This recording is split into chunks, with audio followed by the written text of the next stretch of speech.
재벌은 여행에서 평소보다 일찍 돌아왔다가 충격에 빠졌다. 가난한 청소부가 자신의 특별한 딸을 계모의 잔혹한 학대에서 지켜내고 있었던 것이다. 여러분이 정말 이 이야기에 몰입하고 계시다면 댓글에 보물이라고 남겨주세요. 그러면 여러분의 존재를 확인하고 어떤 모습이든 자녀는 인생이 준 가장 소중한 보물임을 함께 기억할 수 있습니다. 강남의 고급 아파트 단지 15층에서 들려오는 어린아이의 울음소리가 수진이 서비스 입구에 도착했을 때 공기를 가득 메웠습니다. 아이의 절박한 울음소리와 함께 어른의 날카로운 목소리가 섞여 있었습니다. 창피해. 이런 행동이 어디 있니? 네가 얼마나 불손한 아이인지 알아? 현관문을 열어준 가정부 박 여사는 수진에게 속삭였습니다. 새로 오신 가정부님이시죠? 주인 마님이 또 은희 아가씨한테 화가 나셨어요. 태우 사장님은 항상 출장 중이시고 집안 분위기가 항상 이렇게 팽팽해요. 수진은 울음소리를 따라 계단을 서둘러 올라갔습니다. 복도에서 그녀는 우아한 실크 블라우스와 디자이너 치마를 입은 세련된 금발 여성이 방에서 나오는 것을 보았습니다. 문을 세게 닫으며 여성은 차갑게 시선을 돌렸습니다. 당신이 새로운 가정부군요? 혜미예요. 은희의 새엄마죠. 그녀의 목소리에는 따뜻함이라곤 찾아볼 수 없었습니다. 마침 잘 왔어요. 나가봐야 할 일이 있는데 그 아이가 또 짜증을 부리고 있어요. 항상 그래요. 수진이 조심스럽게 물었습니다. 아이가 괜찮은가요? 혜미는 무관심하게 손을 휘저었습니다. 그냥 평소처럼 관심 끌려는 소동이에요. 진짜 문제 있는 게 아니니 신경 쓰지 마세요. 그녀는 고급 명품 가방을 어깨에 걸치며 말했습니다. 청소는 2층부터 시작하세요. 특히 은희 방은 항상 엉망이에요. 혜미가 우아한 걸음으로 계단을 내려간 후 수진은 부드럽게 문을 두드렸습니다. 들어가도 될까요? 대답이 없자 조심스럽게 문을 열었습니다. 방 한 구석에는 작은 여자아이가 무릎을 끌어안고 웅크리고 앉아 있었습니다. 갈색 머리카락이 얼굴을 가리고 있었지만 그 사이로 눈물에 젖은 볼과 붓고 빨개진 눈이 보였습니다. 아이는 놀라서 고개를 들었고 그 순간 수진의 마음이 찢어지는 것 같았습니다. 안녕? 수진이 부드럽게 말했습니다. 내가 수진 이모야. 오늘부터 여기서 일하게 됐어. 아이는 소매로 눈물을 닦으며 작은 목소리로 대답했습니다. 저는 은희예요. 7살이에요. 그녀의 목소리는 떨리고 있었습니다. 수진이 아이 옆에 앉으며 물었습니다. 왜 울고 있었니, 은희야? 은희는 배를 가리키며 속삭였습니다. 마애가 아파요. 너무 배고파요. 놀란 수진이 물었습니다. 아침 먹었니? 은희는 고개를 저었습니다. 어제 저녁 이후로 아무것도 안 먹었어요. 혜미 엄마가 아침 주는 걸 잊어버렸대요. 수진은 시계를 확인했습니다. 오후 1시였습니다. 7살 아이가 거의 하루 동안 굶고 있었던 것입니다. 그녀는 충격의 말을 잇지 못했습니다. 배고파요. 은희가 다시 말했습니다. 수진은 마음을 다잡고 밝은 목소리로 말했습니다. 그럼 우리 주방에 가서 맛있는 것 좀 만들어 먹자. 어떤 음식 좋아해? 은희의 얼굴이 조금 밝아졌습니다. 김치찌개요. 근데 혜미 엄마가 제가 먹으면 안 된다고 했어요. 수진은 은희의 작은 손을 잡았습니다. 걱정 마. 내가 책임질게. 배고픈 아이는 반드시 먹어야 해. 은희가 수진의 손을 꼭 잡았습니다. 그 작은 손의 따뜻함이 수진의 가슴을 아프게 했습니다. 아이의 신뢰가 담긴 손길에서 이것이 단순한 배고픔보다 더 깊은 문제라는 것을 직감했습니다. 수진은 그 순간 이 집에서 목격하게 될 첫 번째 학대의 징후를 발견한 것입니다.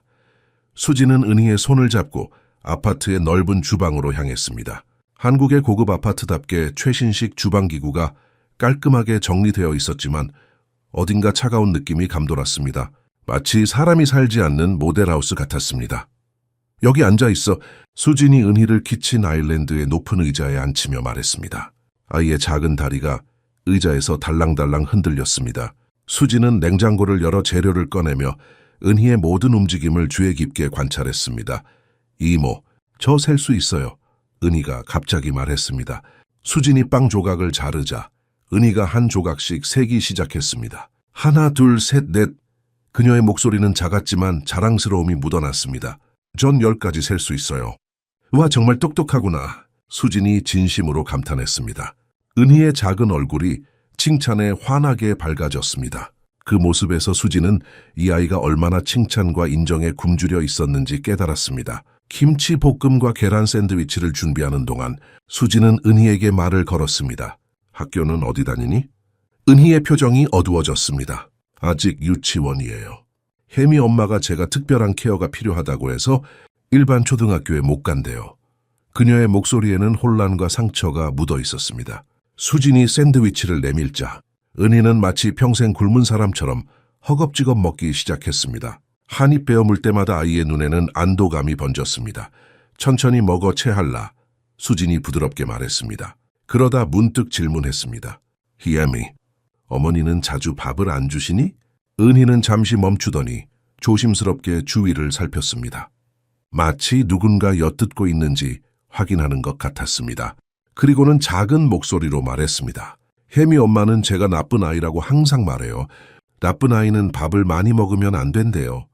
수진의 가슴이 무너져 내렸습니다. 어떻게 어른이 어린아이에게 이런 말을 할 수 있는지 이해할 수 없었습니다. 은희야, 넌 나쁜 아이가 아니야. 수진이 단호하게 말했습니다. 네가 밥을 먹는 건 당연한 권리야. 모든 아이들이 밥을 먹어야 건강하게 자랄 수 있어. 식사를 마친 후 은희는 수진에게 자신의 방을 보여주고 싶어 했습니다. 방으로 들어서자 수진은 또 한 번 충격을 받았습니다. 넓은 방이었지만 완전히 어질러져 있었습니다. 비싼 장난감들이 바닥에 흩어져 있었고 옷들은 정리되지 않은 채 여기저기 던져져 있었습니다. 아이를 돕는 사람이 없다는 것이 분명했습니다. 이건 내 인형이에요. 은희가 자랑스럽게 인형을 들어 보였습니다. 그리고 이건 파란색, 이건 빨간색, 이건 노란색. 은희는 자신의 블록 세트를 가리키며 색깔 이름을 정확하게 말했습니다. 수지는 놀랐습니다. 은희는 모든 색을 완벽하게 알고 있었습니다. 이 아이는 분명 매우 똑똑했습니다. 그런데 왜 혜미는 은희가 특별한 케어가 필요하다고 말했을까? 의문이 들었습니다. 그들이 함께 블록으로 집을 만들고 있을 때 현관문이 열리는 소리가 들렸습니다. 은희의 몸이 순간적으로 굳었습니다. 그녀의 얼굴에서 웃음이 사라지고 두려움이 번졌습니다.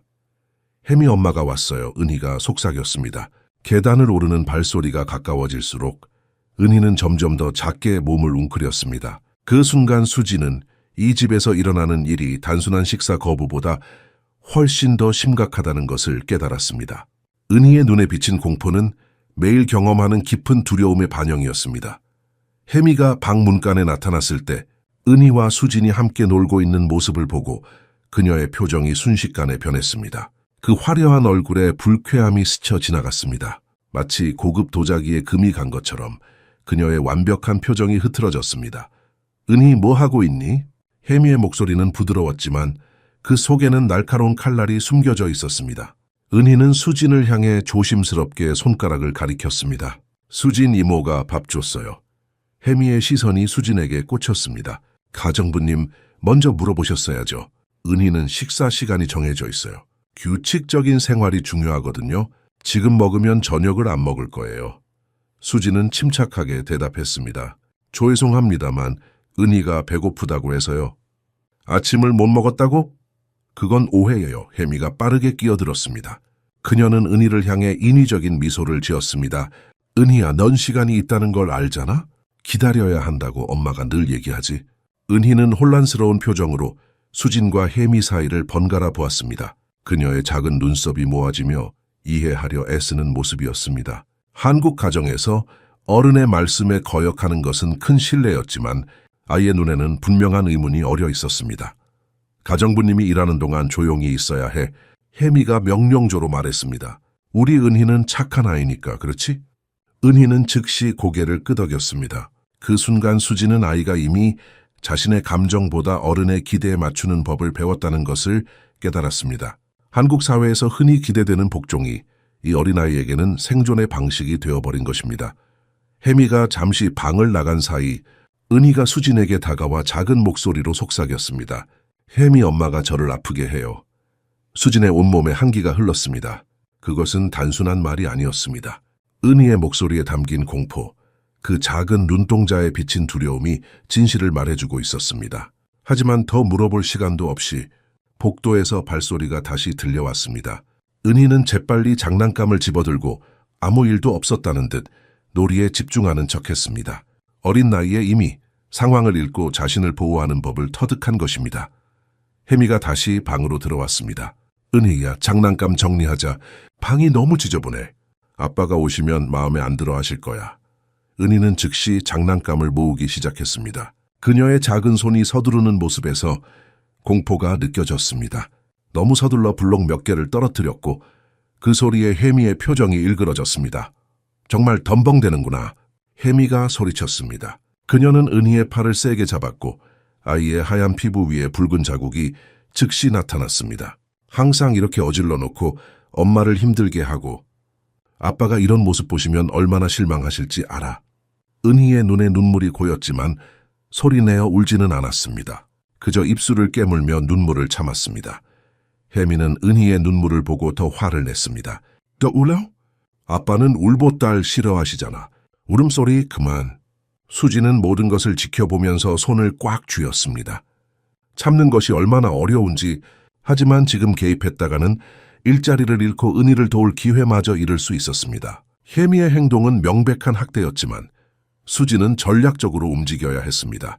한국 사회에서 가정 내 문제에 외부인이 개입하는 것은 더욱 복잡한 문제였기 때문입니다. 혜미가 혼자 놀면서 수진 이모가 청소하도록 해 라고 말하며 방을 나간 후 은희는 즉시 수진에게 팔을 보여주었습니다. 하얀 피부 위에 선명한 붉은 자국이 손가락 모양으로 남아 있었습니다. 아파요. 은희가 작은 목소리로 말했습니다. 그녀의 눈에는 더 이상 눈물이 없었습니다. 마치 이런 고통에 익숙해진 것처럼 보였습니다. 수지는 은희의 팔을 조심스럽게 쓰다듬었습니다. 누가 너를 아프게 하면 언제든지 이모에게 말해도 돼. 알았지? 은희는 고개를 저었습니다. 안 돼요. 혜미 엄마가 아무한테도 말하지 말라고 했어요. 말하면 아빠가 저를 버릴 거래요. 다른 가족에게 보낸대요. 수진의 가슴이 분노로 타올랐습니다. 정서적 협박이 이 작은 아이에게 얼마나 큰 상처를 주는지 혜미는 알기나 할까요? 한국 사회에서 체면과 가족의 이미지가 중요하다고 해도 어린아이를 이렇게 조종하는 것은 용납할 수 없었습니다. 은희야, 그건 사실이 아니야. 수진이 부드럽게 말했습니다. 아빠는 널 절대 버리지 않을 거야. 아빠는 널 사랑하시니까. 정말요? 은희의 얼굴에는 의심과 희망이 교차했습니다. 아빠가 저를 사랑해요. 이 단순한 질문이 수진의 마음을 찢었습니다. 7살 아이가 부모의 사랑을 의심한다는 것이 얼마나 비극적인지요. 한국의 아버지들이 감정 표현에 서툴다 해도 자녀가 이렇게 기본적인 사랑에 확신을 갖지 못하는 것은 분명 비정상적이었습니다. 물론이지 모든 아빠는 자기 아이를 사랑해. 때로는 바쁘셔서 표현을 잘 못하시는 것뿐이야. 은희는 잠시 생각에 잠겼습니다. 그리고는 자리에서 일어나 책상으로 가서 색종이와 크레파스를 가져왔습니다. 그녀는 집중하는 표정으로 그림을 그리기 시작했습니다. 뭘 그리는 거니? 수진이 물었습니다. 우리 집이요, 은희가 대답했습니다. 몇 분 후 그녀는 그림을 보여주었습니다. 2개의 인물이 그려져 있었습니다. 하나는 금발머리를 한 큰 사람이었고 다른 하나는 바닥에 웅크리고 울고 있는 작은 아이였습니다. 이건 누구니? 수진이 조심스럽게 물었습니다. 이미 답을 알면서도 이건 저예요. 은희가 작은 인물을 가리키며 말했습니다. 그리고 이건 혜미 엄마고요. 혜미, 어머니가 자주 이렇게 화를 내시니? 은희는 고개를 끄덕였습니다. 아빠가 없을 때마다요. 아빠가 출장 가면 혜미 엄마는 달라져요. 수지는 그림을 조심스럽게 접어 자신의 앞치마 주머니에 넣었습니다. 언젠가 이 그림이 필요할지도 모른다는 직감이 들었습니다. 한국에서 가정 문제는 집안일로 취급되어 외부로 드러내기 어렵지만 아이의 안전이 위협받고 있다면 이는 더 이상 사적인 문제가 아니었습니다. 이모, 혜미 엄마한테 말하지 마세요. 은희가 불안한 눈으로 간청했습니다. 화가 나면 더 무서워져요. 수지는 은희의 작은 손을 꼭 잡았습니다. 걱정하지 마. 이모가 너를 지켜줄게. 그날 저녁 수진이 퇴근 준비를 하고 있을 때 혜미의 통화 소리가 복돼서 들려왔습니다. 수진은 발걸음을 멈추고 귀를 기울였습니다. 여보, 집에 다 괜찮아요. 혜미의 목소리는 수진이 아침에 들었던 차가운 어조와는 완전히 달랐습니다. 달콤하고 사랑스러운 톤이었습니다. 은희도 잘 지내고 있어요. 오늘 밥도 잘 먹고 정말 착하게 지냈어요. 수진은 입술을 깨물었습니다. 거짓말이었습니다. 은희는 하루 종일 배고프고 무서워했습니다. 새로운 가정부가 마음에 들어요. 은희도 좋아하는 것 같아요. 혜미의 이중적인 모습에 수지는 등골이 오싹해졌습니다. 은희의 아버지는 집에서 무슨 일이 일어나고 있는지 전혀 모르고 있었습니다. 수지는 무거운 마음으로 아파트를 나섰습니다. 은희가 진짜 위험에 처해 있다는 것, 그리고 그 사실을 아는 사람은 자신뿐이라는 것을 깨달았습니다. 둘째 날 출근했을 때 수지는 은희가 아직 파자마 차림으로 계단에 앉아 있는 것을 발견했습니다. 아이의 머리카락은 헝클어져 있었고 얼굴에는 피곤함이 가득했습니다. 은희야, 안녕. 수진이 인사했습니다. 아직은 갈라이버스구나. 은희는 고개를 저었습니다. 혜미 엄마가 도와주지 않았어요. 계속 전화 통화 중이에요. 수지는 귀를 기울였습니다. 위층에서 혜미의 달콤한 목소리가 들려왔습니다. 타요 씨, 은희는 잘 잤어요. 아침도 이미 먹었고요. 걱정하지 마세요. 수진의 입술이 일그러졌습니다. 또 거짓말이었습니다. 은희는 분명 아직 아침을 먹지 않았고 아직 파자마 차림이었습니다. 오늘 늦게 들어오세요? 알겠어요. 사랑해요. 혜미의 목소리는 마치 드라마 속 완벽한 아내의 대사처럼 들렸습니다. 그때 혜미가 은희야, 내려와 라고 소리쳤습니다. 은희는 즉시 일어났지만 긴 파자마 바지에 걸려 넘어질 뻔했습니다. 그녀는 서둘러 계단을 내려갔습니다. 혜미는 은희를 보자마자 얼굴을 찌푸렸습니다. 왜 아직도 파자마 입고 있니? 학원 갈 시간이야.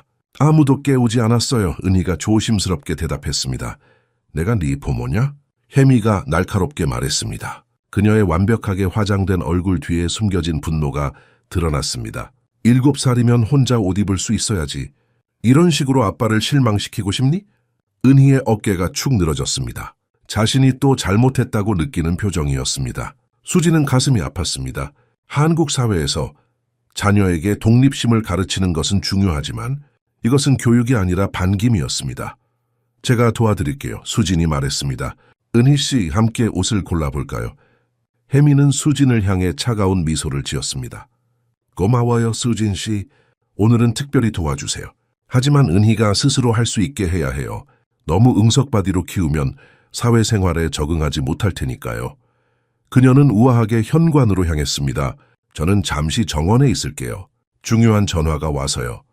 수지는 은희를 데리고 위층으로 올라갔습니다. 옷을 고르고 아이를 도와 단정하게 차려입힌 후 함께 부엌으로 향했습니다. 그동안 정원에서 혜미의 목소리가 들려왔습니다. 이번엔 어머니와 통화하는 것 같았습니다. 엄마, 정말 못 견디겠어요. 혜미의 목소리에는 더 이상 달콤함이 없었습니다. 진짜 감정이 드러나고 있었습니다. 은희만 볼 때마다 태우가 다른 여자의 아이를 가졌다는 게 생각나요. 수지는 계란을 풀다 말고 귀를 기울였습니다. 내가 아이를 잃은 후에 다른 여자의 아이가 살아있는 것을 보는 게 너무 힘들어요. 내 아이가 있어야 할 자리를 차지하고 있다고요. 수진의 손이 멈췄습니다. 혜미의 증오의 근원이 드러나고 있었습니다. 그녀가 은희를 미워하는 것은 단순한 새엄마의 질투가 아니었습니다. 더 깊은 상처와 분노가 있었습니다. 아이의 잘못이 아니라는 건 알아요. 하지만 어쩔 수 없어요. 혜미의 목소리가 낮아졌습니다. 엄마, 특수기숙학교에 대해 알아봤어요. 은희 같은 아이들을 위한 곳이요. 태우가 동의만 한다면 우리는 마침내 진짜 가족을 이룰 수 있을 거예요. 수진의 손에서 그릇이 미끄러져 바닥에 떨어질 뻔했습니다. 혜미는 은희를 완전히 없애버릴 계획을 세우고 있었습니다. 한국 사회에서 종종 문제 아동을 기숙학교에 보내는 관행이 있었지만 이건 아이를 도우려는 의도가 아니었습니다. 은희를 자신의 삶에서 제거하려는 계획이었습니다. 이모 괜찮아요? 은희가 물었습니다. 아이의 맑은 눈동자는 걱정이 서려 있었습니다. 수지는 침착하게 미소 지었습니다. 응, 괜찮아. 계란 볶음밥 만들어줄게. 좋아하니? 은희의 얼굴이 밝아졌습니다. 그 순간 수지는 이 아이를 어떻게든 지켜야겠다고 다짐했습니다. 비록 한국의 가정 문제에 개입하는 것이 어렵더라도 은희의 안전을 위해서라면 무엇이든 해야 했습니다. 혜미는 정원에서 계속 전화 통화를 이어갔습니다. 엄마, 당장 태우에게 은희 얘기를 꺼낼 순 없어요. 하지만 조금씩 은희가 다루기 어려운 아이라는 걸 보여줄 거예요. 특별한 케어가 필요하다고요. 부엌으로 들어온 혜미는 은희가 식탁에 앉아 계란볶음밥을 먹고 있는 것을 보고 입술을 깨물었습니다. 그녀는 식사를 마치고 나간 은희를 기다렸다가 수진에게 다가왔습니다. 수진 씨, 은희의 식사 시간에 대해 다시 한번 말씀드릴게요. 그녀의 목소리는 부드럽지만 단호했습니다. 한국의 상류층 부인다운 세련된 위압감이 느껴졌습니다. 은희는 특별한 아이예요. 규칙적인 생활과 엄격한 경계가 필요해요. 제가 정한 시간 외에 음식을 주면 아이의 발달에 해로워요. 수지는 침착하게 대답했습니다. 하나씩 알겠습니다만 아이가 배고프다고 했습니다. 혜미의 눈이 차갑게 빛났습니다. 은희는 자주 과장해요. 특별한 관심을 받기 위해서죠. 전문가도 그렇게 말했어요. 그녀는 수진에게 더 가까이 다가왔습니다. 그녀의 고급스러운 향수 향이 공간을 채웠습니다. 분명히 말씀드리자면 은희에 관한 결정은 저와 태우 씨만 할 수 있어요. 수진 씨의 역할은 집을 청소하는 것이지 은희를 키우는 것이 아니에요. 그녀의 말에는 계급 차이를 상기시키는 뉘앙스가 묻어 있었습니다. 한국 사회에 깊숙이 뿌리내린 위계질서를 환기시키는 말투였습니다. 혜미가 나간 지 몇 분 후 위층에서 은희의 비명소리가 들렸습니다. 수지는 즉시 계단을 뛰어 올라갔습니다. 은희의 방에서 혜미가 차갑게 서 있었고 은희는 바닥에 웅크리고 팔을 붙잡고 있었습니다. 무슨 일이에요? 수진이 물었습니다. 은희가 또 넘어졌어요. 혜미가 냉담하게 대답했습니다. 항상 이래요. 너무 덤벙대서. 밀었어요. 은희가 작은 목소리로. 속삭였습니다. 혜미 엄마가 밀었어요. 혜미의 눈이 위험하게 번쩍였습니다. 저 거짓말이니? 네가 이렇게 자꾸 거짓말을 하니까 아빠가 걱정하시는 거야. 수지는 은희에게 다가가 무릎을 꿇고 팔을 살펴보았습니다. 빨갛게 부어오른 자국이 선명했습니다. 실수로 넘어진 거예요. 혜미가 단호하게 말했습니다. 은희는 항상 모든 일을 극적으로 만들어요. 작은 일도 큰 소동으로 부풀리죠. 수지는 은희를 부드럽게 일으켜 세웠습니다. 화장실에 가서 찬물로 식히자 그녀가 제안했습니다. 혜미는 팔짱을 끼고 서 있었습니다. 그녀의 완벽하게 정돈된 외모와는 달리 눈빛에는 통제되지 않은 무언가가 번뜩이고 있었습니다. 그러세요. 하지만 너무 오래 걸리지 마세요. 은희의 피아노 학원 시간이 얼마 남지 않았어요. 수지는 은희를 화장실로 데리고 갔습니다. 문을 닫고 은희의 팔에 차가운 수건을 올려놓았습니다. 정말 밀었어? 수진이 작은 목소리로 물었습니다. 은희는 고개를 끄덕였습니다. 그녀의 눈에는 더 이상 눈물이 없었습니다. 이런 상황이 얼마나 자주 반복되었기에 아이의 눈물조차 말랐을까요? 장난감 정리가 느리다고 그래서 밀었어요. 은희가 설명했습니다. 혜미 엄마는 항상 제가 너무 느리다고 해요. 수지는 깊은 한숨을 내쉬었습니다. 한국에서는 자녀 훈육이 전통적으로 부모의 절대적 권한이었습니다. 외부인이 개입하는 것은 문화적 금기에 가까웠습니다. 하지만 이것은 훈육이 아닌 학대였습니다. 그날 남은 시간 동안 혜미는 은희를 완전히 무시했습니다. 아이가 말을 걸면 대답도 하지 않고 그저 허공을 바라보았습니다. 한국에서 냉담한 대우는 특히 어린이에게 효과적인 처벌 방법으로 여겨졌지만 혜미의 행동은 그 경계를 넘어서 있었습니다. 수지는 겉으로는 침착함을 유지했지만 내면에서는 분노가 끓어올랐습니다. 이런 상황을 어떻게 해결해야 할까요? 한국 사회에서 가정 문제는 철저히 집안일로 취급되었습니다. 경찰에 신고한다고 해도 특히 태우 같은 영향력 있는 사업가의 가정사에 개입하려 할까요? 그러나 한 가지는 확실했습니다. 수지는 이 작은 아이를 저 여자의 소나기에서 구해내야만 했습니다. 비록 자신이 그저 가정부에 불과하더라도 지금 은희의 유일한 보호자는 자신뿐이었습니다. 가정부로서의 위치를 잃는 한이 있더라도 은희를 지켜야 했습니다. 점심시간이 되자 혜미는 은희의 접시에 놀랄 정도로 적은 양의 음식을 담았습니다. 흰 쌀밥 한 숟가락과 김치 2조각, 그리고 계란찜 1조각이 전부였습니다. 한국에서는 아이들에게 충분한 영양을 제공하는 것이 중요한 가치로 여겨지는데 이런 식사량은 분명 비정상적이었습니다. 아침에 계란을 먹었으니 점심은 가볍게 먹어야지. 혜미가 당연한 듯이 말했습니다. 살이 찌면 예쁜 한복도 못 입어. 명절 때 할머니가 보시면 실망하실 거야. 은희는 감히 더 달라고 요청하지 못했습니다. 그저 주어진 음식을 조용히 받아 먹었습니다. 그녀의 작은 젓가락이 음식을 집어 올릴 때마다 수지는 아이의 눈에서 배고픔을 읽을 수 있었습니다. 은희가 마지막 밥알까지 긁어먹는 모습이 가슴 아팠습니다. 배고프지 않니? 혜미가 나간 후 수진이 조용히 물었습니다. 은희는 주변을 살피며 작은 목소리로 대답했습니다. 멍이 배고파요. 하지만 혜미 엄마한테 말하면 더 화를 내실 거예요. 수지는 아이에게 몰래 과일을 한 조각 건넸습니다. 은희는 마치 보물을 받은 듯이 배 조각을 받아들었습니다. 그녀가 과일을 먹는 속도는 한국 아이들이 보통 좋아하지 않는 나물을 먹을 때와는 완전히 달랐습니다. 은희에게는 모든 음식이 소중했습니다. 오후가 되자 은희는 거실에서 조용히 그림을 그리고 있었습니다. 햇빛이 아파트의 넓은 창문으로 들어와 아이의 머리카락을 금빛으로 물들였습니다. 그 순간만큼은 은희가 평화로워 보였습니다. 혜미가 우아한 걸음으로 다가왔습니다. 그녀는 은희의 그림을 내려다보았습니다. 뭘 그리는 거니? 우리 가족이요. 은희가 작은 목소리로 대답했습니다. 혜미는 그림을 집어들었습니다. 그녀의 눈이 차갑게 빛났습니다. 이게 뭐니? 이렇게 못생긴 사람들은 누구야? 아빠, 혜미 엄마, 그리고 저요. 어떻게 이렇게 못 그리니? 혜미의 목소리가 날카로워졌습니다. 한국의 어머니들은 종종 자녀의 학업 성취에 대해 엄격했지만 이건 단순한 기대가 아니라 잔인한 비난이었습니다. 내 나이 또래 아이들은 훨씬 더 잘 그려. 학원에 안 보내서 그런가? 이런 낙서를 아빠가 보시면 얼마나 슬퍼하실지 알아. 은희의 작은 얼굴이 창백해졌습니다. 그녀는 즉시 그림을 가져와 찢어버렸습니다. 작은 손가락으로 종이를 찢으며 속삭였습니다. 아빠는 지저분한 거 싫어해요. 수지는 청소기를 들고 있었지만 그 장면을 보며 가슴이 조여들었습니다. 아이가 자신의 창작물을, 자신의 표현을 그렇게 쉽게 부정하는 모습이 견디기 힘들었습니다. 한국 문화에서 부모의 인정을 받는 것은 아이들에게 매우 중요했지만 이런 식으로 자존감을 무너뜨리는 것은 교육이 아닌 학대였습니다. 저녁이 되자 현관문이 열리는 소리가 들렸습니다. 여보, 왔어요.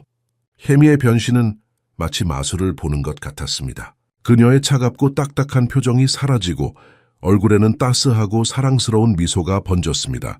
그녀는 재빨리 거울을 보며 머리카락을 정돈하고 립스틱을 바른 후 현관으로 달려갔습니다. 태우 씨, 오늘 일찍 오셨네요. 혜미가 남편의 목을 두 팔로 감싸며 반겼습니다. 그녀의 목소리에는 꿀이 묻어 있었습니다. 오늘 하루 어땠어요? 피곤해 보여요. 태우는 피곤해 보이는 중년 남성이었습니다. 고급 정장을 입고 있었지만 그의 어깨는 무거운 책임감으로 약간 구부러져 있었습니다. 한국의 기업 임원으로서 그의 삶은 끊임없는 일과 스트레스로 가득 차 있었습니다. 은희는 어때? 태우가 넥타이를 풀으며 물었습니다. 아주 잘 지냈어요. 혜미가 미소 지었습니다. 오늘 그림도 그리고 피아노 연습도 했어요. 지금은 좀 쉬고 있어요. 하루 종일 활발하게 놀았거든요. 수지는 혜미의 말을 듣고 입술을 깨물었습니다. 완전한 거짓말이었습니다. 은희는 하루 종일 배고프고 무시당했습니다. 그림은 찢겨졌고 피아노 연습은 한 번도 없었습니다. 수진 씨, 혜미가 갑자기 말했습니다. 은희가 가정부님에게 너무 의존적이 되는 것 같아요. 아침부터 계속 따라다니더라고요. 태우가 관심을 보였습니다. 그래? 네, 걱정돼요. 너무 애착이 생기면 수진 씨가 언젠가 떠날 때 은희에게 또 다른 상처가 될 수 있어요. 이미 엄마를 잃은 아이인데 혜미의 교묘한 말에 수지는 경악했습니다. 혜미는 은희와 자신 사이의 유대관계를 태우에게 위협으로 느끼게 만들고 있었습니다. 그녀의 계획은 분명했습니다. 수진에 대한 의심을 심어 나중에 자신이 은희의 학대에 대해 말하더라도 믿지 않게 만드는 것이었습니다. 태우는 잠시 생각에 잠겼습니다. 그의 눈에는 진정한 걱정이 서려 있었지만 동시에 피로와 혼란도 보였습니다. 직장에서의 끝없는 압박과 가정사 사이에서 그는 분명히 길을 잃은 듯했습니다. 퇴근 시간이 되자 수지는 은희에게 작별 인사를 하기 위해 위층으로 올라갔습니다. 은희는 침대 위에 앉아 인형을 안고 있었습니다. 그녀의 눈은 이제 눈물이 마른 듯 건조했고 그 작은 얼굴에는 어린이답지 않은 평온함이 서려 있었습니다. 내일 또 올게. 수진이 문간에서 말했습니다. 은희는 불안한 눈빛으로 수진을 바라보았습니다. 혜미 엄마가 저 또 아프게 할까요? 그 질문은 수진의 가슴을 찔렀습니다. 한국의 아이들은 보통 내일의 장난감이나 놀이에 대해 물어보는데 은희는 내일의 고통에 대해 걱정하고 있었습니다. 조용히 있으면 돼. 수진이 조심스럽게 대답했습니다. 내일 무슨 일이 있으면 이모에게 말해줘. 알았지? 수진은 은희의 머리를 부드럽게 쓰다듬었습니다. 네오는 정말 용감하고 똑똑한 아이야. 그걸 잊지 마. 그 말에 은희의 입가에 작은 미소가 번졌습니다. 오늘 하루 중 처음으로 진짜 미소였습니다. 수지는 그 미소가 얼마나 소중한지 깨달았습니다. 아파트를 나서면서 수지는 자신이 처음에 상상했던 것보다 상황이 훨씬 심각하다는 것을 깨달았습니다. 혜미는 단순히 무관심한 계모가 아니었습니다. 그녀는 은희를 완전히 없애버리기 위한 계획을 가지고 있었습니다. 더 충격적인 것은 은희의 아버지인 태우가 자신의 집에서 벌어지는 일에 대해 전혀 알지 못한다는 사실이었습니다. 한국의 기업 문화는 아버지들이 가정에서 멀어지게 만들었습니다. 끊임없는 회식과 해외 출장, 밤늦게까지 이어지는 업무는 많은 아버지들이 자녀의 성장을 놓치게 했습니다. 하지만 이 경우는 단순한 부재를 넘어 자녀가 위험에 처한 상황이었습니다. 다음 날 아침 수진이 아파트에 도착했을 때 은희의 방에서 비명소리가 들렸습니다. 혜미의 날카로운 목소리가 복도를 타고 내려왔습니다. 이런 식으로 아빠를 귀찮게 하면 안 된다고 몇 번이나 말했니? 물만 마시고 싶었어요. 은희의 작은 목소리가 들렸습니다. 수진은 서둘러 계단을 올라갔습니다. 은희의 방 문은 굳게 닫혀 있었고 작은 열쇠 구멍에 키가 꽂혀 있었습니다. 아이가 갇혀 있었던 것입니다. 왜 이러시는 거예요? 수진이 혜미에게 물었습니다. 그녀의 목소리는 공손했지만 눈빛은 비난으로 가득했습니다. 혜미는 세련된 명품 원피스를 입고 있었고 완벽한 메이크업으로 무장하고 있었습니다. 그녀는 수진을 향해 냉담한 미소를 지었습니다. 은희가 아침 식사 시간에 아버지께 무례하게 굴었어요. 징계가 필요해요. 무슨 말을 했길래요? 수진이 물었습니다. 혜미는 한숨을 쉬었습니다. 아버지에게 왜 자기와 대화를 안 하냐고 물었어요. 식사 시간에 어른에게 그런 질문을 하는 것은 매우 무례한 행동이에요. 한국에서 연장자에 대한 공경은 중요한 가치였지만 아이의 궁금증을 이런 식으로 처벌하는 것은 문화적 가치의 왜곡이었습니다. 태우 씨도 이 징계를 아시나요? 수진이 조심스럽게 물었습니다. 물론이죠. 혜미가 단호하게 대답했습니다. 은희의 부모는 우리예요. 우리가 적절한 교육 방법을 결정하는 거예요. 혜미가 화장실로 사라지자마자 수진은 복도 화장대 위에 놓인 열쇠를 찾았습니다. 재빨리 문을 열자 은희가 눈물에 젖은 얼굴로 달려와 수진의 품에 안겼습니다. 이모, 목말라요. 은희가 흐느꼈습니다. 수진은 아이를 부엌으로 데려가 물을 마시게 했습니다. 은희는 마치 사막에서 오아시스를 발견한 것처럼 물을 들이켰습니다. 왜 벌을 받았니? 수진이 은희의 머리카락을 쓰다듬으며 물었습니다. 아빠한테 왜 저랑 얘기 안 하냐고 물어봤어요. 은희가 떨리는 목소리로 대답했습니다. 아빠는 항상 바쁘고 저한테 말씀 안 하세요. 그냥 알고 싶었어요. 수진의 가슴이 조여들었습니다. 아이의 질문은 단순한 무례함이 아니라 사랑과 인정에 대한 갈망이었습니다. 한국에서는 정칭이라고 불리는 깊은 정서적 유대가 가족관계의 핵심이었는데 은희는 그 기본적인 연결을 박탈당하고 있었습니다. 아빠는 저를 사랑하지 않는 거예요? 은희가 물었습니다. 그 순간 현관문이 열리는 소리가 들렸습니다. 누군가가 아파트로 들어오고 있었습니다. 수진과 은희는 동시에 놀라서 부엌 입구를 바라보았습니다. 여보 왔어요?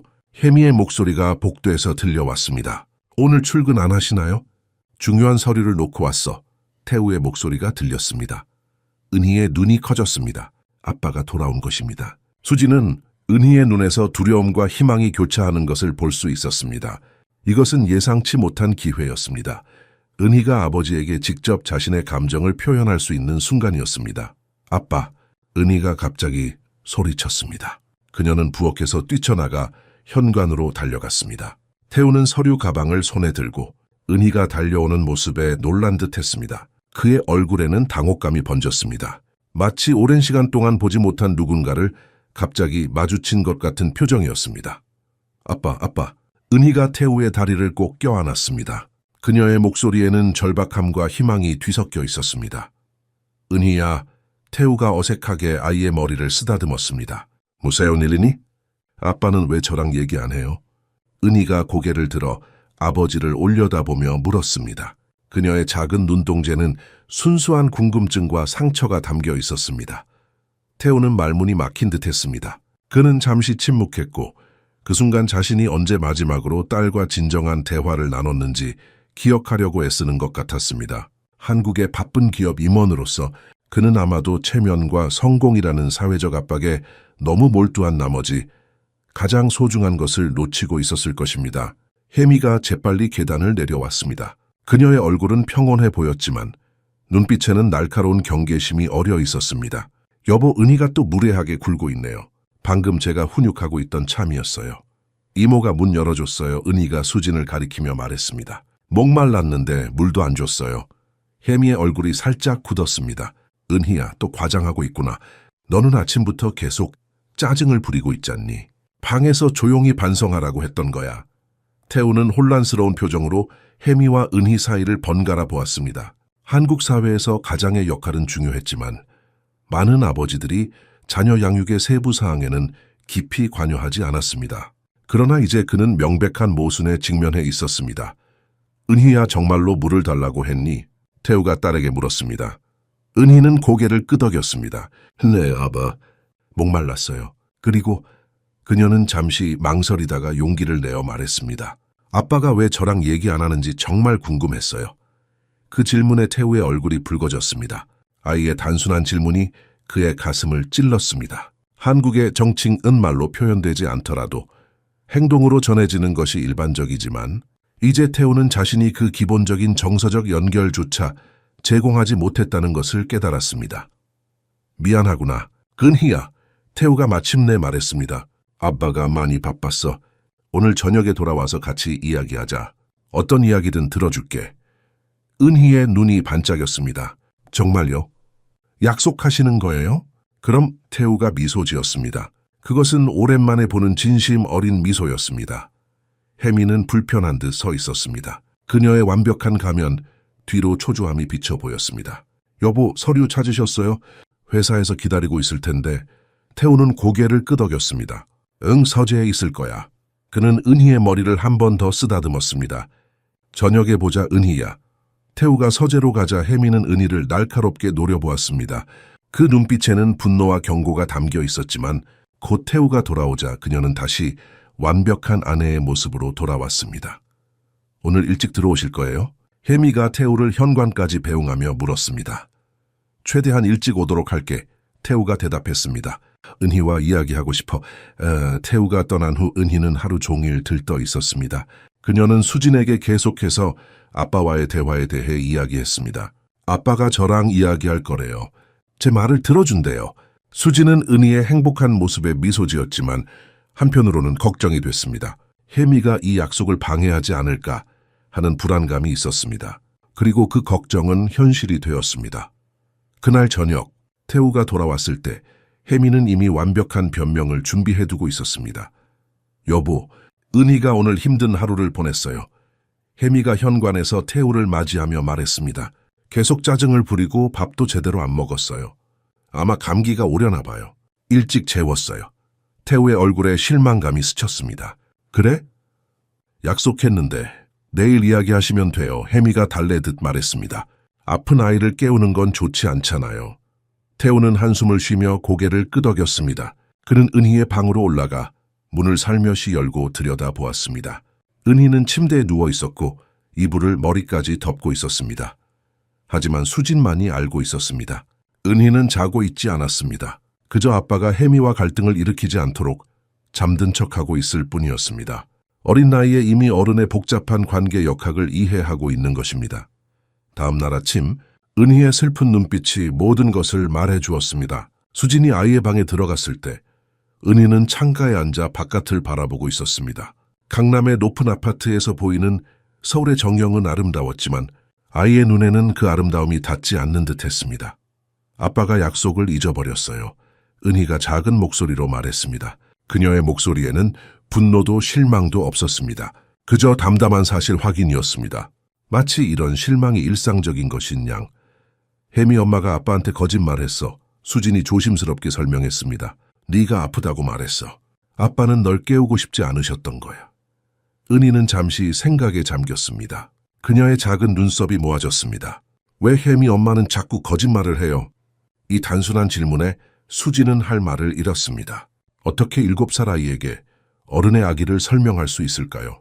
어떻게 순수한 아이에게 세상의 어두운 면을 이해시킬 수 있을까요? 가끔 사람들은 슬프거나 화가 날 때 나쁜 행동을 해. 수진이 조심스럽게 말했습니다. 한국에서는 한해이라는 개념이 있었습니다. 오랜 세월 쌓인 분노와 원한의 감정이었습니다. 어쩌면 혜미의 마음속에는 그런 깊은 한이 자리 잡고 있는지도 모릅니다. 슬프다고 다른 사람을 아프게 해도 돼요? 은희가 진지하게 물었습니다. 그 질문은 수진의 가슴을 찔렀습니다. 어린아이의 입에서 나온 말이지만 그 안에는 깊은 도덕적 통찰이 담겨 있었습니다. 한국의 유교 문화에서는 어린이조차 인렌스와 의계의 개념을 자연스럽게 이해했습니다. 아니, 절대 그래서는 안 돼. 수진이 단호하게 대답했습니다. 누구도 다른 사람을 아프게 할 권리는 없어. 특히 어른이 아이를 아프게 하는 건 절대 옳지 않아. 그 후 몇 주 동안 수진은 혜미의 학대 행위를 꼼꼼히 기록했습니다. 그녀의 휴대폰 메모장에는 날짜와 시간 그리고 상세한 설명이 채워졌습니다. 물을 쏟았다고 은희를 꼬집는 모습, 질문했다고 방에 가두는 모습, 울었다고 식사를 금지하는 모습 등 태우가 없을 때마다 혜미의 잔인함은 더욱 심해졌습니다. 한국 사회에서 정숙함 전슈과 인내 렌나이는 여성의 미덕으로 여겨졌습니다. 하지만 혜미의 행동은 그러한 전통적 가치와는 거리가 멀었습니다. 그녀는 자신보다 약한 아이에게 권력을 남용하고 있었습니다. 어느 오후, 은희가 수진에게 팔과 다리에 있는 여러 개의 작은 멍을 보여주었습니다. 보라색과 노란색이 섞인 자국들이 아이의 하얀 피부 위에 선명하게 남아 있었습니다. 이건 어떻게 된 거니? 수진이 충격에 가까운 목소리로 물었습니다. 혜미 엄마가 꼬집었어요. 은희가 담담하게 대답했습니다. 제가 나쁜 짓 했을 때요. 그녀의 목소리에는 감정이 없었습니다. 마치 이것이 당연한 일인 것처럼. 언제 꼬집었니? 아빠가 부산 출장 갔을 때요. 혜미 엄마가 말했어요. 이거 아무한테도 말하면 안 된대요.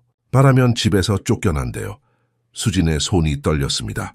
이제 학대는 단순한 정서적 차원을 넘어 명백한 신체적 폭력으로 발전하고 있었습니다. 한국의 체면 문화에서 가정 문제는 대개 비공개로 다루어졌지만 이 상황은 더 이상 침묵할 수 없는 단계에 이르렀습니다. 그러나 상황은 더욱 악화되고 있었습니다. 수진은 은희가 밤에 이불을 적시기 시작했다는 것을 알게 되었습니다. 전형적인 외상 증상이었습니다. 한국에서는 이런 퇴행 트위싱 현상을 종종 아이의 의지 부족으로 오해했지만 수진은 이것이 은희의 극심한 스트레스의 신호라는 것을 알았습니다. 혜미는 이 사실을 은희를 더 모욕하는 도구로 사용했습니다. 이제 기저귀를 차야 하나? 그녀는 아이를 비웃었습니다. 7살이나 됐는데 아직도 오줌을 싸다니. 아빠한테 말하면 얼마나 실망하실지. 결정적인 순간은 수진이 혜미가 은희를 계단 아래로 밀치는 것을 직접 목격했을 때 왔습니다. 아이는 여러 계단을 굴러 내려가 바닥에 쓰러졌습니다. 무릎에서 피가 흘렀고 은희는 고통스러운 비명을 질렀습니다. 또 넘어졌네. 혜미가 냉담하게 말했습니다. 은희는 정말 덤벙대는 아이예요. 수지는 부엌에서 모든 광경을 목격했습니다. 그녀의 몸이 분노로 떨렸습니다. 이제 더 이상 기다릴 수 없었습니다. 태우가 진실을 알아야 할 때였습니다. 비록 그것이 자신의 일자리를 위험에 빠뜨릴지라도 은희의 안전이 더 중요했습니다. 한국의 눈치 상황을 읽고 적절하게 행동하는 능력은 중요한 사회적 기술이었습니다. 하지만 이제 수지는 그러한 사회적 규범을 뛰어넘어 행동해야 함을 알았습니다. 아이의 생명이 위험에 처했을 때 더 이상 예의나 체면은 중요하지 않았습니다. 그날 저녁 수지는 태우가 퇴근하기를 기다렸습니다. 거실 소파에 앉아 손가락으로 무릎을 두드리며 초조하게 시간이 흐르기를 지켜보았습니다. 한국 사회에서 고용주에게 이런 개인적인 문제를 제기하는 것은 극도로 불편한 일이었습니다. 체면을 중시하는 문화에서 가정 문제를 드러내는 것은 용기가 필요했습니다. 마침내 현관문이 열렸습니다. 태우는 피곤해 보였지만 수진을 보자 놀란 듯했습니다. 수진 씨 아직 안 가셨군요. 그가 넥타이를 풀며 물었습니다. 잠시 말씀드릴 게 있어서요. 수진이 조심스럽게 말했습니다. 중요한 일입니다. 태우는 잠시 망설이다가 고개를 끄덕였습니다.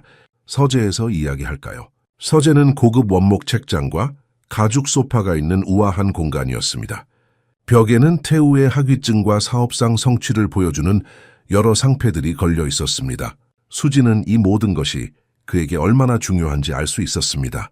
그리고 이제 그녀는 그의 완벽해 보이는 세계의 균열을 내려고 했습니다. 무슨 일인가요? 태우가 책상 뒤에 앉으며 물었습니다. 수지는 깊게 숨을 들이마시고 자신이 몇 주간 기록해온 모든 증거를 체계적으로 제시하기 시작했습니다. 은희의 그림들, 멍의 사진들, 식사 거부 패턴, 그리고 혜미의 거짓말에 대한 상세한 설명. 그녀는 가능한 한 객관적으로 사실만을 말하려 노력했습니다. 태우의 표정은 점점 어두워졌습니다. 처음에는 불신이었다가 곧 충격으로 그리고 마침내 고통으로 변해갔습니다. 왜 더 일찍 말하지 않으셨죠? 그가 마침내 입을 열었습니다. 확실한 증거가 필요했습니다. 수진이 대답했습니다. 혜미 씨는 모든 것을 부인할 테니까요. 그리고 솔직히 말씀드리면 제가 일자리를 잃을까봐 두려웠습니다. 태우는 고개를 숙였습니다. 그의 어깨가 무거운 짐을 진 것처럼 구부러졌습니다. 한국 사회에서 채통, 티통을 지키는 것은 매우 중요했지만 이제 그는 자신의 딸이 위험에 처해 있다는 사실을 직면해야 했습니다. 이게 사실이라면 그가 천천히 말했습니다. 모두 사실입니다. 수진이 단호하게 말했습니다. 딕딕, 은희를 보호할 의무가 있어서 말씀드리는 것입니다. 태우는 잠시 침묵했습니다. 그의 안색이 창백해졌습니다. 디스우드, 혜미에게 물어봐야겠습니다. 예상대로 혜미는 모든 혐의를 격렬하게 부인했습니다. 그녀는 분노하고 모욕당한 표정으로 서재에 들어왔습니다.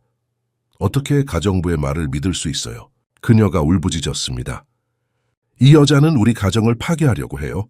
내가 은희를 학대한다고요? 말도 안 돼요. 내가 얼마나 그 아이를 위해 희생했는지 당신이 제일 잘 알잖아요. 태우는 두 여자 사이에서 갈등하는 표정이었습니다. 한국 남성들은 종종 가정 문제에 깊이 관여하지 않도록 사회화되었습니다. 그러나 이제 그는 결단을 내려야 했습니다. 진실을 알 방법이 있을 겁니다. 그가 마침내 말했습니다. 어제 다음 날 태우는 보안 전문가를 불러 집 곳곳에 숨겨진 카메라를 설치했습니다. 혜미에게는 알리지 않은 채로. 이것은 한국의 법적 경계선상에 있는 행동이었지만 그는 딸의 안전을 위해 어떤 위험도 감수할 준비가 되어 있었습니다. 3일 동안 카메라는 혜미의 충격적인 행동을 모두 기록했습니다. 은희를 밀치고 꼬집고 식사를 거부하고 끊임없이 심리적으로 학대하는 모습들. 모든 증거는 논박의 여지가 없었습니다. 태우는 증거를 직접 확인한 후 서재에서 혜미와 마주했습니다. 그의 얼굴은 돌처럼 굳어 있었고 눈에는 차가운 분노가 서려 있었습니다. 설명할 기회를 주겠어. 그가 컴퓨터 화면을 가리키며 말했습니다. 혜미는 영상을 보고 얼굴이 창백해졌습니다. 처음에 그녀는 변명하려고 했습니다. 약간 아이 교육에는 훈육이 필요해요. 제가 조금 과했을 수도 있지만 하지만 더 많은 영상을 볼수록 그녀의 가면은 점점 벗겨져 갔습니다. 마침내 그녀의 진짜 모습이 드러났습니다. 그래요, 그 아이를 참을 수 없어요. 혜미가 갑자기 폭발했습니다. 그녀의 목소리는 이제 달콤함도 세련됨도 없었습니다. 오직 날 것의 분노만이 남아 있었습니다. 본짓다. 당신의 전 부인의 딸이에요. 매일 볼 때마다 당신이 다른 여자의 아이를 가졌다는 사실이 생각나요. 태우는 충격에 말을 잇지 못했습니다. 내가 아이를 잃은 후에 혜미의 목소리가 떨렸습니다. 왜 그 아이만 살아있는 거죠? 내 아이가 있어야 할 자리에 태우의 눈이 커졌습니다. 이것은 그가 전혀 모르고 있던 혜미의 면모였습니다. 은희를 미워해요. 혜미가 마침내 인정했습니다. 그 아이가 있는 한 우리는 진짜 가족이 될 수 없어요. 내 계획은 그 아이의 상태가 특별한 케어가 필요하다는 것을 당신에게 보여주는 거였어요. 그러면 당신도 결국 기숙학교가 최선이라는 데 동의했을 테니까. 태우는 천천히 일어섰습니다. 그의 얼굴에는 이제 슬픔을 넘어선 무언가가 있었습니다. 그것은 깊은 배신감과 후회였습니다. 당장 내 집에서 나가세요. 그가 조용하지만 단호하게 말했습니다. 혜미의 눈이 위험하게 번쩍였습니다. 당신의 집? 나는 당신의 아내예요. 나에게도 권리가 있어요. 대가택사 태우는 고개를 저었습니다. 더 이상은 아닙니다. 내 딸을 위험에 빠뜨린 사람과는 한 지붕 아래 살 수 없습니다. 그 순간 태우는 자신이 얼마나 큰 실수를 저질렀는지 깨달았습니다. 일에 파묻혀 가장 소중한 것을 보지 못했던 것, 그것이 그의 가장 큰 후회였습니다. 그는 자신의 아이를 위험한 사람의 손에 맡겨두었습니다. 이제 그 잘못을 바로잡을 시간이었습니다. 나가라고요? 혜미의 목소리가 위험하게 낮아졌습니다. 그녀의 우아한 외모 뒤에 숨겨진 차가운 분노가 서서히 표면으로 드러나고 있었습니다. 잊으셨나 봐요. 저는 태우 씨의 법적 아내예요. 이 집에 대한 권리가 있어요. 태우는 피로한 손길로 얼굴을 문질렀습니다. 그의 어깨는 무거운 책임감으로 구부러져 있었습니다. 강남의 고급 아파트 서재에 깊은 침묵이 내려앉았습니다. 밖에서는 서울의 밤 풍경이 창문을 통해 빛나고 있었지만 실내의 분위기는 얼음처럼 차갑게 얼어붙어 있었습니다. 우리 모두에게 좋은 방법으로 해결합시다. 태우가 마침내 말했습니다. 변호사를 통해 이혼 절차를 밟겠습니다. 당신을 위한 정당한 합의금도 준비할게요. 혜미가 갑자기 웃음을 터뜨렸습니다. 그것은 진심 어린 웃음이 아니라 냉소와 경멸이 섞인 웃음이었습니다. 이렇게 쉽게 끝낼 수 있다고 생각하세요? 제가 어떤 스캔들을 만들 수 있는지 아세요? 당신 같은 위치에 있는 사람에게 아동학대라는 단어가 얼마나 치명적인지 알고 계시나요? 태우의 얼굴이 창백해졌습니다. 한국 사회에서 체면은 단순한 개인적 자존심을 넘어선 사회적 자산이었습니다. 특히 그의 위치에 있는 기업 임원에게는 더욱 그랬습니다. 혜미는 태우의 동요를 눈치채고 그 약점을 파고들었습니다. 그녀는 한 발짝 다가서며 목소리를 부드럽게 바꾸었습니다. 마치 예전의 사랑스러운 아내로 돌아간 것 같았습니다. 당신의 첫 번째 부인이 돌아가셨을 때 누가 곁에 있었죠? 누가 당신을 위로했죠? 누가 당신이 다시 일어설 수 있게 도왔죠? 태우는 움찔했습니다.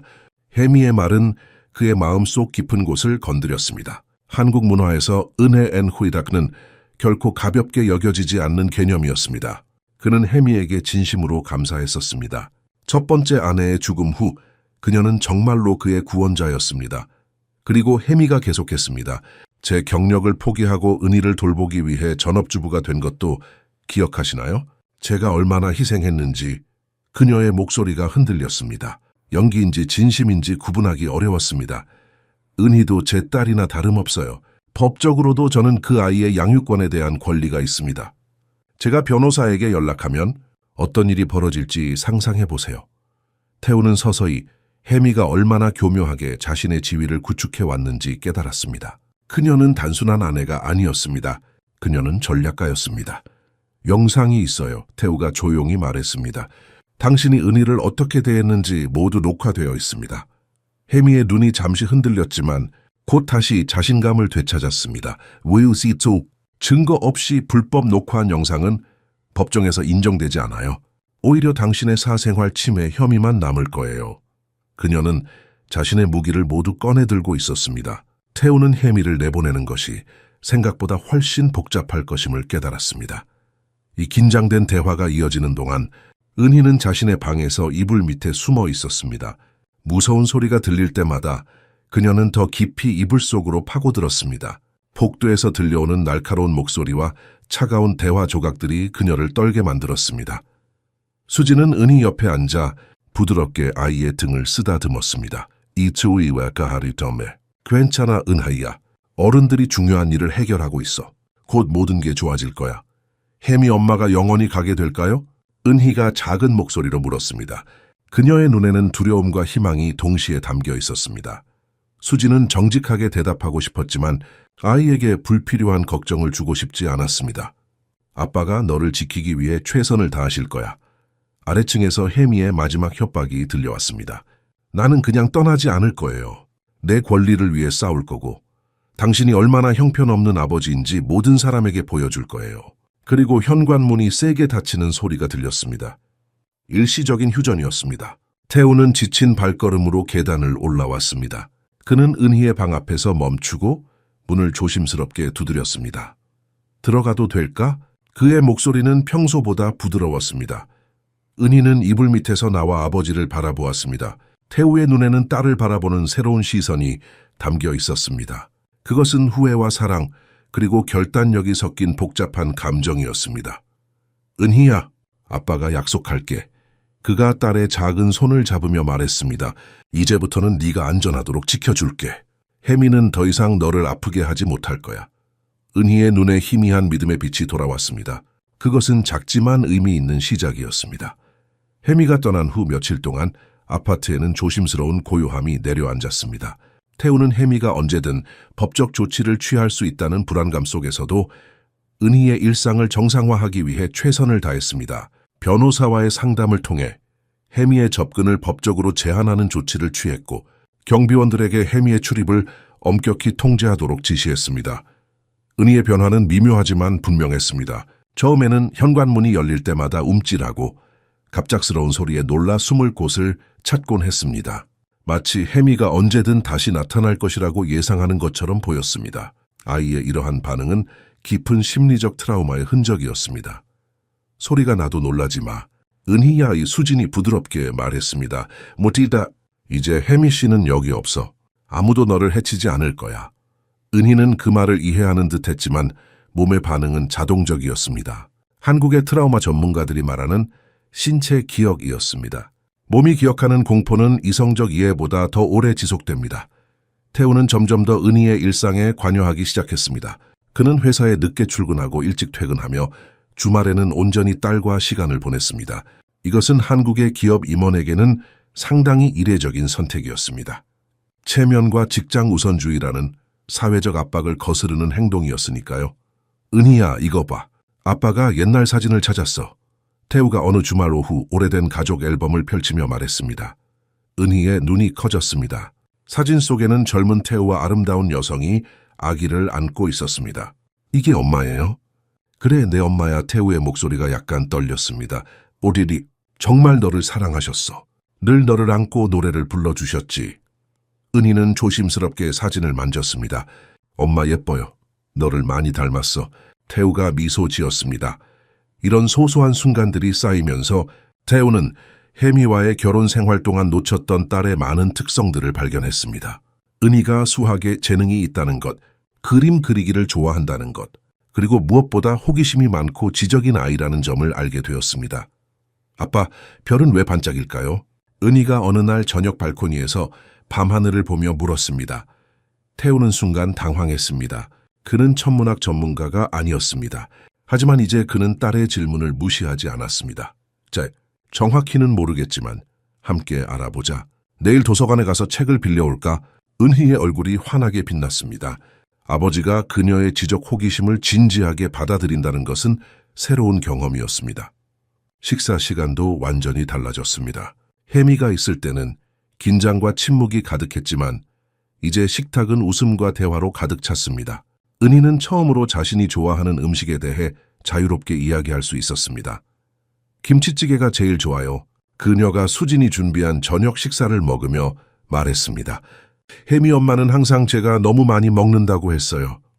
태우는 그 말에 얼굴을 찌푸렸습니다. 이제 원하는 만큼 먹을 수 있어, 은희야. 건강하게 자라려면 잘 먹어야 해. 은희는 자신의 밥그릇을 기쁘게 비웠습니다. 그녀의 볼이 조금씩 통통해지기 시작했고 안색도 좋아졌습니다. 태우는 자신이 얼마나 딸의 기본적인 필요를 간과했는지 깨닫고 가슴이 아팠습니다. 이 새로운 일상 속에서 태우는 수진과 은희 사이의 특별한 유대를 목격했습니다. 수진은 단순한 가정부가 아니었습니다. 그녀는 은희의 감정을 예민하게 읽고 아이가 말하기 전에 필요한 것을 알아챘습니다. 그들 사이에는 한국인들이 정칭이라고 부르는 깊은 정서적 유대가 형성되어 있었습니다. 수진 씨, 은희와 정말 잘 지내시는 것 같아요. 태우가 어느 날 저녁, 은희가 잠든 후 말했습니다. 수진은 미소 지었습니다. 은희는 특별한 아이예요. 지능도 뛰어나고 정이 많죠. 그저 안전하다고 느끼고 사랑받는다고 느낄 필요가 있었을 뿐이에요. 태우는 고개를 끄덕였습니다. 제가 많은 것을 놓쳤네요. 지금이라도 알게 되셨으니 다행이에요. 수진이 부드럽게 대답했습니다. 그들의 눈이 마주쳤고 그 순간 태우는 수진에게서 단순한 직원 이상의 무언가를 느꼈습니다. 그녀의 지혜, 강인함, 그리고 따뜻함이 그의 마음을 움직였습니다. 한국 사회의 계급의식과 격집비에 대한 인식이 강했지만 태우는 자신의 마음이 그런 사회적 경계를 넘어서고 있음을 느꼈습니다. 혜미는 쉽게 물러서지 않았습니다. 집에서 쫓겨난 지 몇 주 후 그녀는 은희의 유치원 앞에 나타나기 시작했습니다. 혜미는 완벽한 메이크업과 고급스러운 명품 의상을 차려입고 마치 아무 일도 없었던 것처럼 행동했습니다. 저는 은희의 어머니예요. 제가 그녀가 유치원 교사에게 말했습니다. 오늘 일찍 데리러 왔어요. 유치원 원장은 혼란스러운 표정으로 컴퓨터를 확인했습니다. 김태우 씨의 부인이신가요? 네, 맞습니다. 혜미가 자신만만하게 결혼 증명서를 제시했습니다. 법적으로 그녀는 여전히 태우의 아내였습니다. 다행히 태우는 미리 유치원에 혜미의 접근을 금지하도록 요청해 두었습니다.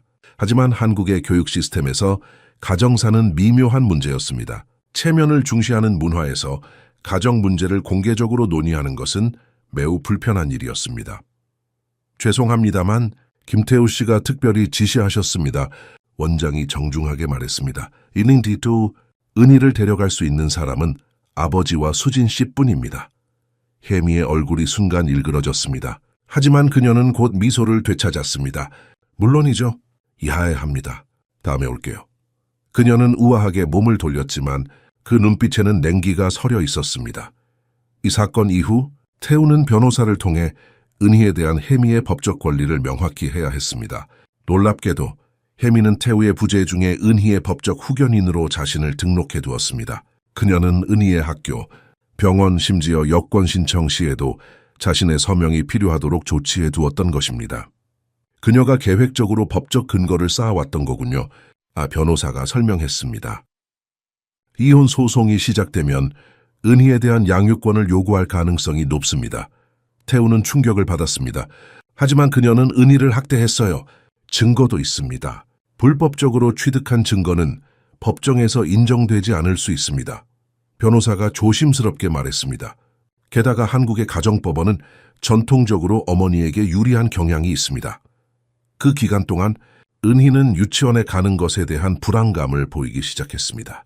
매일 아침 그녀는 배가 아프다고 호소했고 가끔은 실제로 토하기도 했습니다.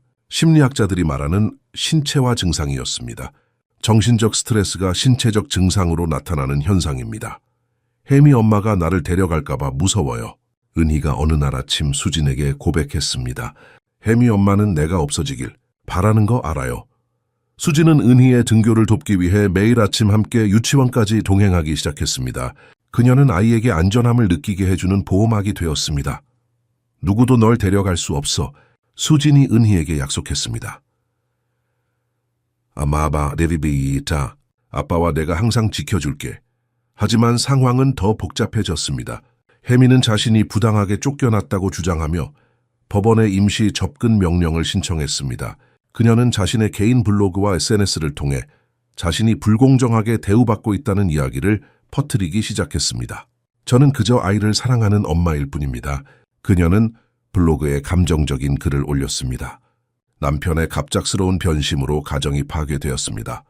혜미는 교묘하게 주변 사람들, 특히 태우의 회사 동료들과 이웃들에게 자신의 이야기를 전파했습니다. 그녀는 자신을 희생적인 계모로 태우를 변덕스러운 남편으로 묘사했습니다. 그녀가 우리의 평판을 망치려고 해요.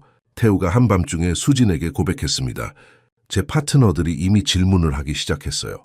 한국 비즈니스, 세계에서 개인적 스캔들은 치명적일 수 있습니다. 더 큰 충격은 혜미가 법적 투쟁에서 일시적인 승리를 거두었을 때 왔습니다. 법원은 혜미가 은희와 감독해 면회할 수 있는 권리를 인정했습니다. 판사는 명확한 학대 증거가 제시될 때까지 혜미의 친권을 완전히 박탈할 수 없다고 판결했습니다. 은희가 그 소식을 들었을 때 그녀의 작은 얼굴이 창백해졌습니다. 뭐데이다. 혜미 엄마를 다시 만나야 해요? 대학 모디스 태우는 딸을 꼭 안아주었습니다. 걱정하지 마. 내가 항상 함께 있을 거야. 그리고 수진 이모도 있을 거고. 그러나 은희의 눈에는 공포가 서려 있었습니다. 그녀는 필사적으로 아버지의 셔츠를 붙잡으며 간청했습니다. 제발 혼자 있게 하지 마세요. 약속해 주세요. 태우의 가슴이 찢어지는 것 같았습니다. 그는 자신의 법적 무지와 부재로 인해 딸이 이런 공포를 경험하게 했다는 사실에 깊은 자책감을 느꼈습니다. 첫 번째 감독 면회는 강남의 한 가정법원 부속 면회센터에서 이루어졌습니다. 이런 시설은 한국에서 가정 분쟁 중에 있는 부모와 자녀가 중립적인 공간에서 만날 수 있도록 설계되었습니다. 방 안에는 아이들을 위한 장난감과 책이 있었고 한쪽 벽에는 일방 거울이 설치되어 있어 상담사가 상호작용을 관찰할 수 있었습니다. 은희는 수진의 손을 꼭 잡고 방으로 들어갔습니다. 그녀의 작은 얼굴은 긴장으로 굳어 있었고 눈에는 두려움이 가득했습니다. 태우가 뒤따라 들어왔고 법원 지정감독관인 이지수 상담사가 그들을 맞이했습니다. 안녕하세요. 은희야. 이 상담사가 부드럽게 인사했습니다. 오늘 엄마를 만날 거야. 아빠와 수진 씨도 함께 있을 거니까 걱정하지 마. 은희는 고개를 끄덕였지만 수진의 손을 더 꽉 쥐었습니다. 몇 분 후 혜미가 방에 들어왔습니다. 그녀는 화려한 원피스를 입고 은희를 위한 큰 인형과 사탕 상자를 들고 있었습니다. 그녀의 얼굴에는 완벽한 미소가 떠올랐지만 그 눈빛은 여전히 차갑게 느껴졌습니다. 은희야, 엄마가 얼마나 보고 싶었는지 몰라.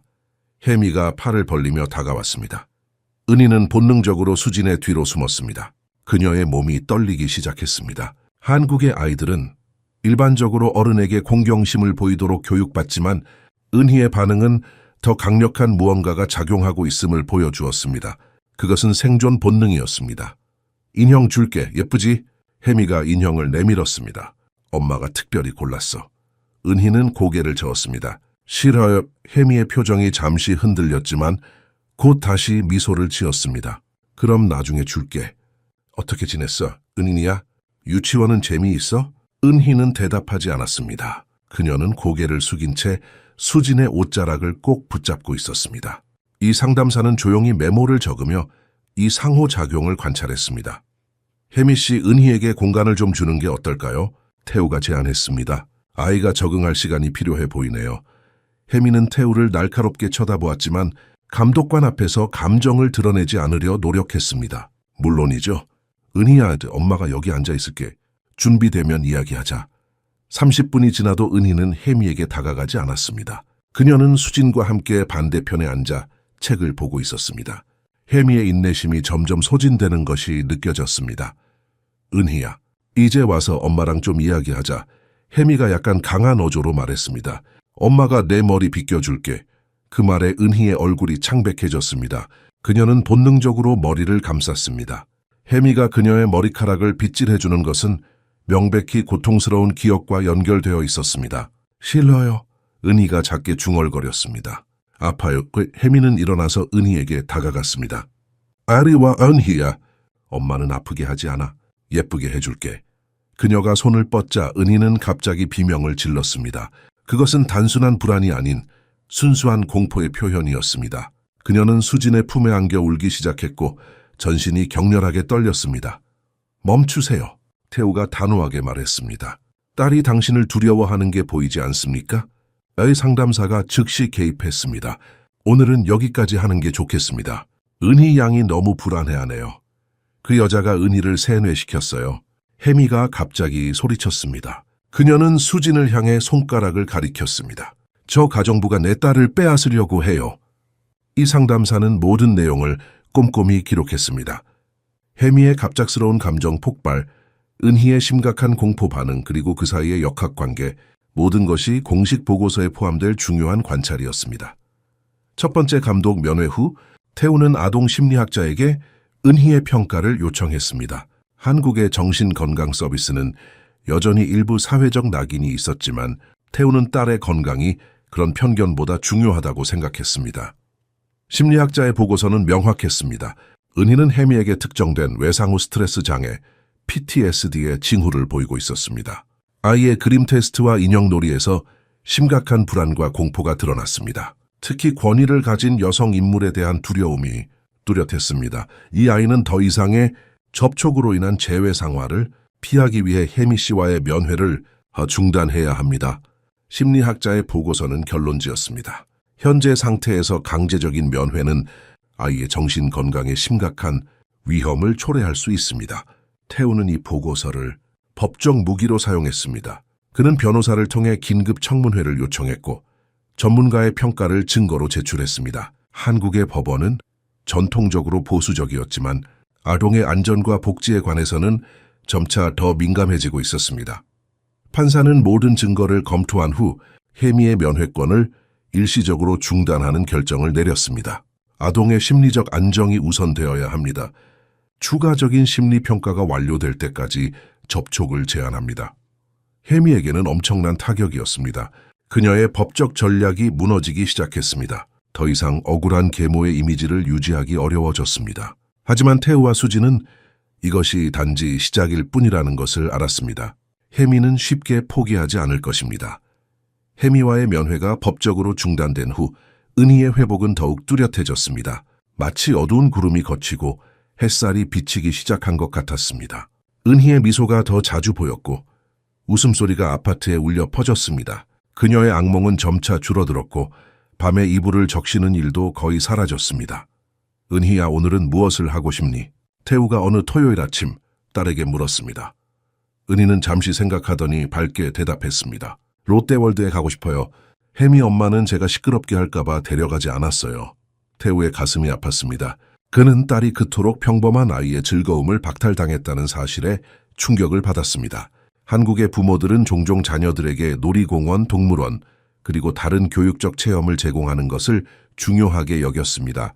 그것은 단순한 즐거움을 넘어 아이의 사회화와 정서 발달의 중요한 경험으로 여겨졌습니다. 그럼 롯데월드에 가자. 수진 씨도 함께 가시면 어떨까요? 태우가 제안했습니다. 은희의 눈이 반짝였습니다. 네, 수진 이모도 같이 가요. 그렇게 그들은 서울의 대표적인 실내 놀이공원인 롯데월드로 향했습니다. 은희는 입구에서부터 기쁨에 들떠 있었습니다. 화려한 장식과 음악, 그리고 기구들을 보며 그녀의 작은 얼굴은 순수한 행복으로 빛났습니다. 아빠, 저거 타고 싶어요. 그녀가 회전목마를 가리키며 외쳤습니다. 태우는 은희가 이렇게 적극적으로 자신의 욕구를 표현하는 모습에 감동받았습니다. 이전에는 혜미의 통제 아래 자신의 목소리를 잃었던 아이가 이제는 자신이 원하는 것을 분명히 말할 수 있게 된 것입니다. 수지는 은희가 회전목매에 오르는 것을 도와주면서 태우에게 미소를 보냈습니다. 은희가 정말 행복해 보여요. 태우는 고개를 끄덕였습니다. 이게 정상이에요. 아이가 마땅히 누려야 할 기쁨이죠. 하루가 지나면서 그들은 롯데월드의 거의 모든 어린이 기구를 탔습니다. 은희는 지치지 않고 한 기구에서 다음 기구로 달려갔습니다. 마치 잃어버린 시간을 보상받으려는 듯했습니다. 점심시간에 그들은 푸드코트에 앉았습니다. 은희는 햄버거와 감자튀김을 먹으며 행복하게 웃었습니다. 그녀의 미소 짓는 모습은 태우와 수진의 가슴을 따뜻하게 했습니다. 아빠, 수진 이모, 은희가 갑자기 진지한 표정으로 말했습니다. 오늘이 제 인생에서 제일 행복한 날이에요. 그 단순한 말에 태우의 눈에 눈물이 고였습니다. 그는 자신의 바쁜 일정과 무관심으로 인해 얼마나 많은 소중한 순간을 놓쳤는지 깨달았습니다. 한국의 열정적인 교육열과 성공지상주의에 사로잡혀 정작 가장 중요한 것, 자녀의 행복을 간과했던 것입니다. 저녁이 되자 지친 은희는 태우의 품에 안겨 잠이 들었습니다. 집으로 돌아가는 차 안에서 태우는 자연스럽게 수진과 대화를 나누었습니다. 처음에는 은희에 관한 이야기였지만 점차 그들 자신의 꿈과 희망으로 대화가 확장되었습니다. 수진 씨는 어떤 가정에서 자라셨어요? 태우가 물었습니다. 수진은 잠시 생각에 잠겼습니다. 평범한 중산층 가정이었어요. 부모님은 모두 교사셨고 저에게 책임감과 타인에 대한 공감을 가르치셨죠. 태우는 고개를 끄덕였습니다. 그래서 은희를 그렇게 잘 이해하시는 거군요. 모든 아이는 안전과 사랑이 필요해요. 수진이 부드럽게 대답했습니다. 은희는 특별한 케어가 필요한 게 아니라 그저 진심 어린 사랑이 필요했던 거예요. 집에 도착한 후 태우는 조심스럽게 잠든 은희를 침대에 눕혔습니다. 아이의 평화로운 얼굴을 보며 그는 마음속으로 다시는 딸이 상처받지 않게 하겠다고 다짐했습니다. 태우와 수진은 은희의 방을 나와 거실 소파에 앉았습니다. 하루의 피로가 몰려왔지만 둘 다 너무 많은 생각으로 가득 차 있어 쉽게 잠들 수 없었습니다. 수진 씨, 태우가 조용히 말했습니다. 정말 감사합니다. 당신이 아니었다면 은희는 계속 고통받았을 거예요. 수진은 미소 지었습니다.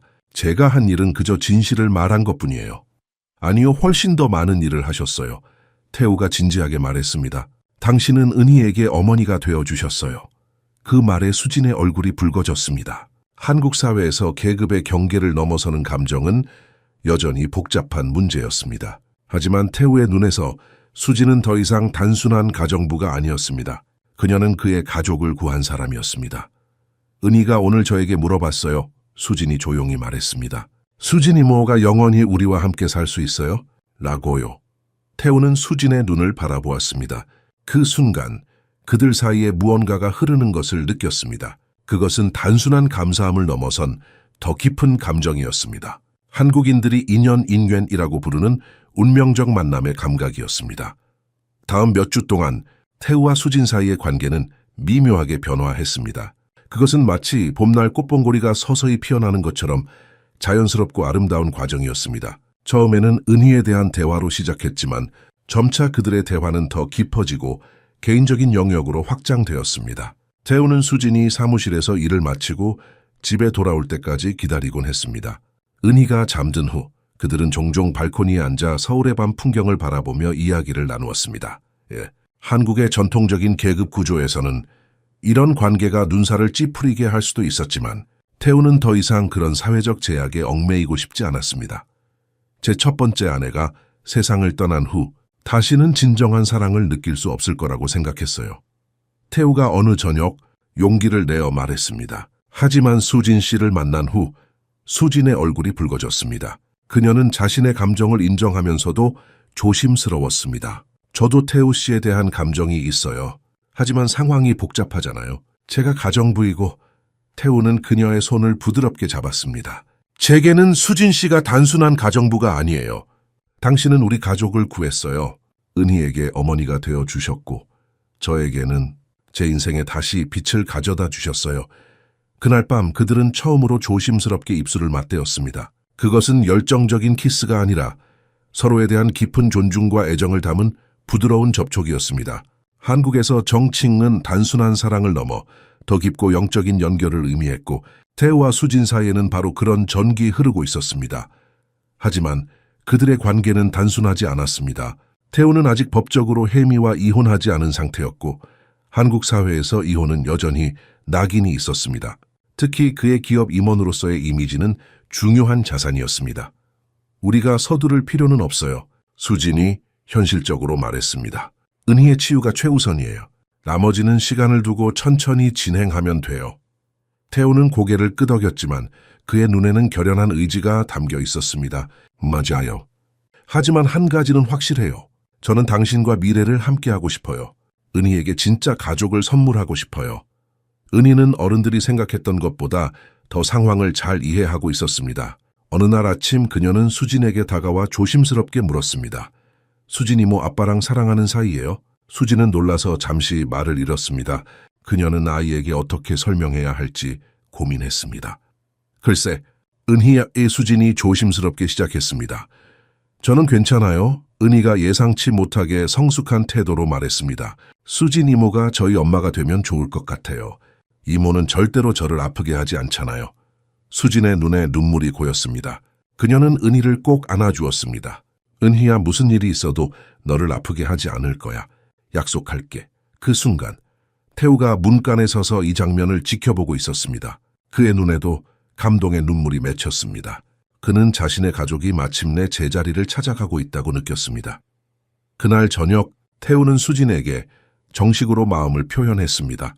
그것은 화려한 프로포즈가 아니라 진실된 감정의 표현이었습니다. 수진 씨, 저와 함께 삶을 나누어 주시겠어요? 은희의 어머니가 되어 주시겠어요? 수진은 잠시 생각에 잠겼습니다. 그녀의 마음속에서는 이미 대답이 준비되어 있었지만 한국 여성으로서의 신중함이 그녀를 잠시 망설이게 했습니다.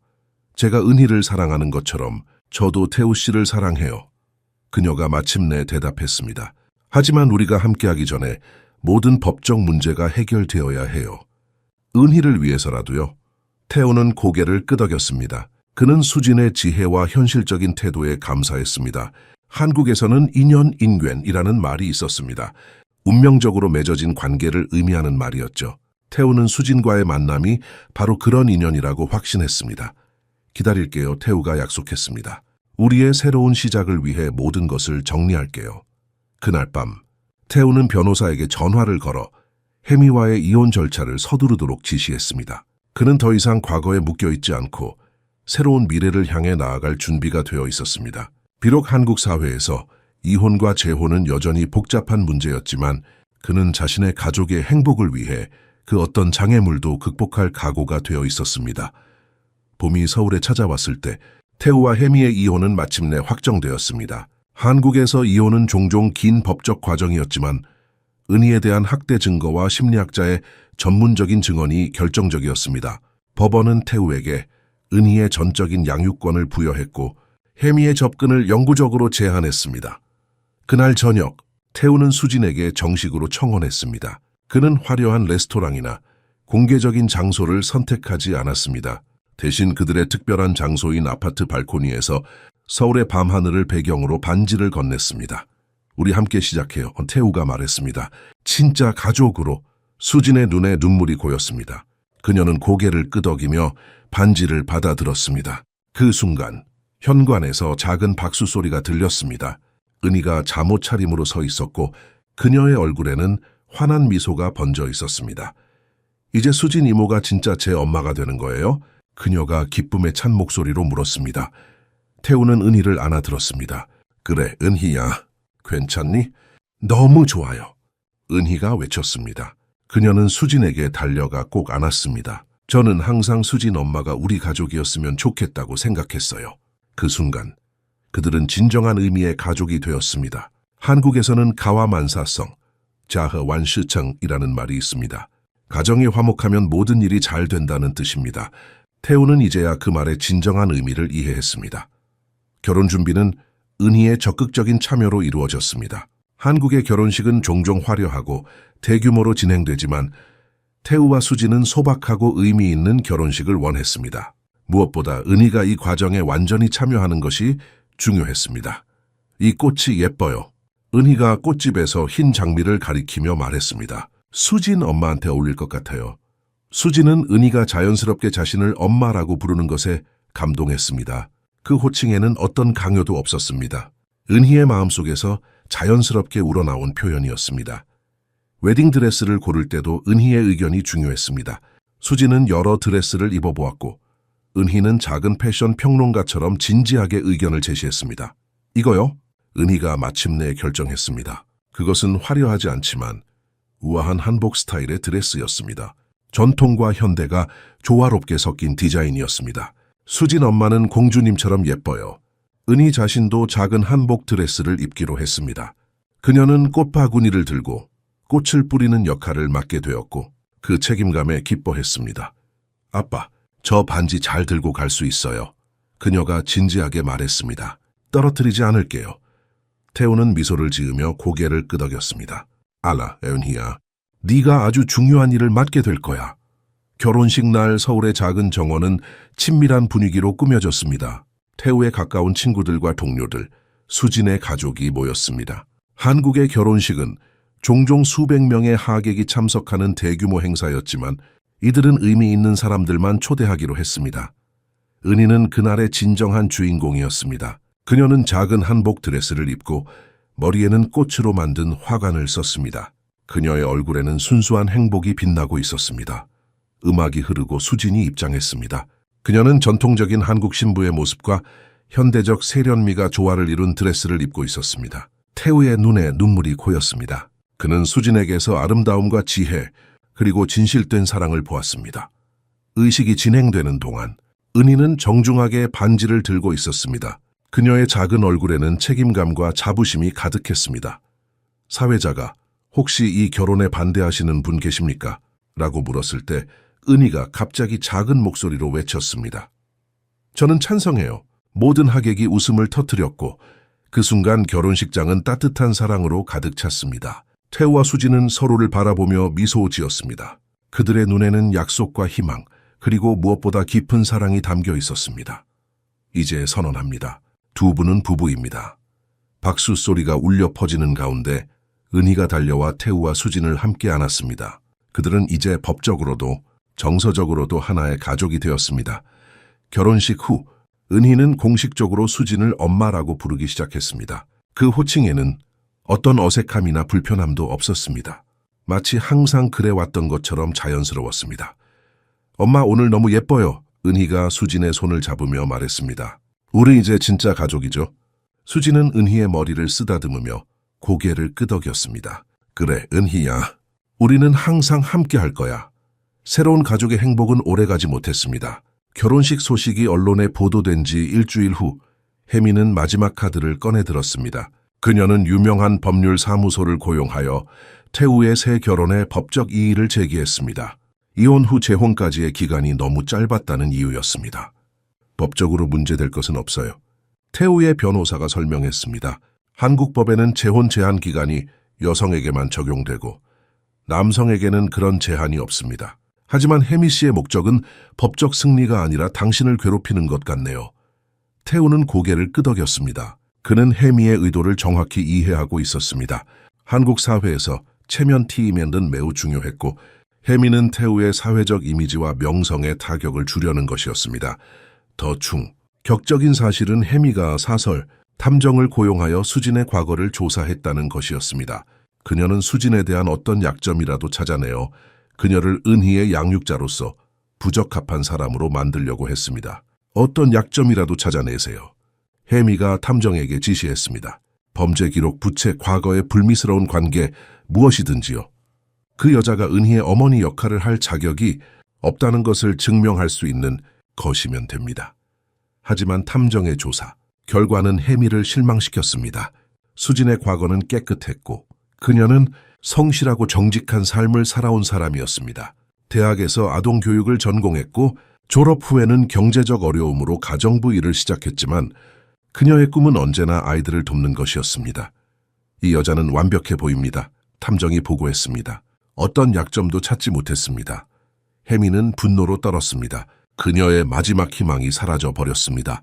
하지만 그녀는 포기하지 않았습니다. 그녀는 은희의 학교에 접근하여 아이에 대한 정보를 얻으려고 시도했습니다. 저는 은희의 이모예요. 그녀가 학교 사무실에 찾아가 말했습니다. 태우 씨의 여동생이에요. 최근에 가족 상황이 변했다고 들었는데 조카의 안부가 걱정돼서요. 그러나 태우는 이미 학교에 경고를 해두었고 교직원들은 혜미의 접근 시도를 즉시 보고했습니다. 태우의 변호사는 이 사건을 근거로 법원에 보호 명령을 강화해 줄 것을 요청했습니다. 이 법적 공방이 진행되는 동안 새로운 가족은 더욱 단단해졌습니다. 은희는 수진을 자신의 진정한 어머니로 받아들였고 태우는 직장에서의 책임을 줄이고 가정에 더 많은 시간을 할애했습니다. 우리가 함께 있는 한 그 어떤 것도 우리를 해치지 못할 거야. 태우가 어느 저녁 가족 식사 중에 말했습니다. 은희는 아버지의 말에 안심한 듯 미소 지었지만 그녀의 눈에는 여전히 불안함이 서려 있었습니다. 혜미 엄마가 절대 돌아오지 않을까요? 수진은 은희의 작은 손을 꼭 잡았습니다. 걱정하지 마, 은희야. 우리가 널 지킬 거야. 어느 날 태우의 변호사로부터 긴급 전화가 왔습니다. 혜미가 법원에 제출한 새로운 증거가 있다는 것이었습니다. 그녀가 은희를 학대했다는 당신의 주장은 근거 없다고 말하고 있습니다. 변호사가 설명했습니다. 오히려 은희가 특별한 관심이 필요한 아이라서 그녀의 행동이 오해받았다는 거죠. 태우는 놀랐습니다. 무슨 말이에요? 은희는 완전히 정상적인 아이예요. 혜미 씨가 은희의 심리평가 결과라고 주장하는 서류를 제출했습니다. 하지만 우리가 확인한 결과 그 문서는 위조된 것 같습니다. 태우의 변호사팀은 즉시 조사에 착수했고 혜미가 제출한 문서가 실제로 위조된 것임을 증명할 수 있었습니다. 이것은 혜미에게 치명적인 실수였습니다. 법원에 거짓 증거를 제출하는 것은 심각한 범죄였습니다. 판사는 혜미의 모든 요청을 기각했고 오히려 그녀에게 법정 모독죄를 적용할 것을 고려했습니다. 혜미는 마침내 법적 전쟁에서 완전히 패배했습니다. 하지만 태우와 수지는 여전히 조심스러웠습니다. 그들은 혜미의 집착적인 행동이 단순한 법적 패배로 끝나지 않을 것임을 알고 있었습니다. 그녀의 분노와 원한은 너무 깊었고 그것은 한국인들이 한 헨이라고 부르는 뿌리 깊은 감정이었습니다. 경계를 늦추지 맙시다. 태우가 수진에게 말했습니다. 은희의 안전이 가장 중요해요. 그들은 집의 보안 시스템을 강화하고 은희의 등하교 시간에 항상 누군가 동행하도록 했습니다. 은희를 보호하기 위한 모든 조치를 취했지만 혜미의 마지막 공격이 언제 어떤 형태로 올지 아무도 예측할 수 없었습니다.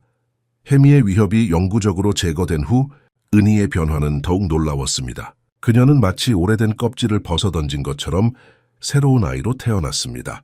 서울의 봄처럼 그녀는 매일 조금씩 더 밝게 피어났습니다. 어느 날 은희의 정기 건강 검진을 위해 김소연 소아과 의사를 찾았을 때 의사는 놀라움을 감추지 못했습니다. 은희의 발달 상태가 놀랍습니다. 김 의사가 말했습니다. 6개월 전에 비해 키도 크고 체중도 정상 범위로 회복되었어요. 특히 주목할 만한 것은 언어 발달과 사회적 상호작용, 능력이에요. 태우와 수지는 자랑스러운 표정으로 은희를 바라보았습니다. 은희는 의사 선생님과 자신감 있게 대화하고 있었고 예전에는 볼 수 없었던 활기가 넘쳤습니다. 물론 아이의 회복력도 놀랍지만 가정 환경의 변화가 가장 큰 역할을 했을 거예요. 김 의사가 덧붙였습니다. 아이들은 안전하고 사랑받는 환경에서 가장 잘 자랍니다. 한국 문화에서 정칭둔, 깊은 정서적 유대를 의미했고 은희는 이제 그 정을 풍부하게 경험하고 있었습니다. 그녀의 삶은 두려움과 불안에서 사랑과 안정으로 완전히 바뀌었습니다. 학교에서도 은희의 변화는 뚜렷했습니다. 예전에는 조용하고 위축된 아이였지만 이제 그녀는 적극적으로 수업에 참여하고 친구들과 어울렸습니다. 그녀의 1학년 담임 선생님인 박지윤 교사는 은희의 학업 성적이 놀랍게 향상되었다고 보고했습니다. 은희는 특히 국어와 수학에 재능이 있어요. 박 교사가 학부모 상담에서 말했습니다. 그리고 무엇보다 다른 아이들을 돕는 것을 좋아해요. 어제는 수업 시간에 이해하지 못하는 친구에게 문제풀이 방법을 차분히 설명해 주었어요. 태우는 그 말을 듣고 감동했습니다. 그의 딸이 자신이 겪었던 상처에도 불구하고 다른 사람을 돕는 따뜻한 마음을 가진 아이로 자라고 있었습니다. 한국 사회에서는 온고지신 웬고즈신이라는 말이 있습니다. 옛것을 익히고 새것을 안다는 뜻이지만 은희의 경우에는 과거의 상처를 통해 더 강하고 지혜로운 사람으로 성장하고 있었습니다. 가정에서의 일상도 완전히 달라졌습니다. 매일 아침 은희는 기쁜 마음으로 일어나 부모에게 따뜻한 인사를 건넸습니다. 그녀는 자신의 방을 정리하고 식사 준비를 돕고 작은 집안일에 참여했습니다. 그것은 단순한 책임감을 넘어 가족의 일원으로서의 자부심을 보여주는 행동이었습니다. 엄마, 제가 설거지 도와드릴게요. 은희가 자발적으로 제안했습니다. 아빠는 피곤해 보이시니까 쉬셔야 해요. 수지는 은희의 작은 배려에 미소 지었습니다.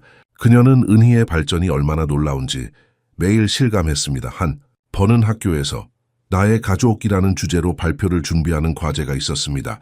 은희는 밤늦게까지 그림을 그리고 글을 쓰며 준비했습니다.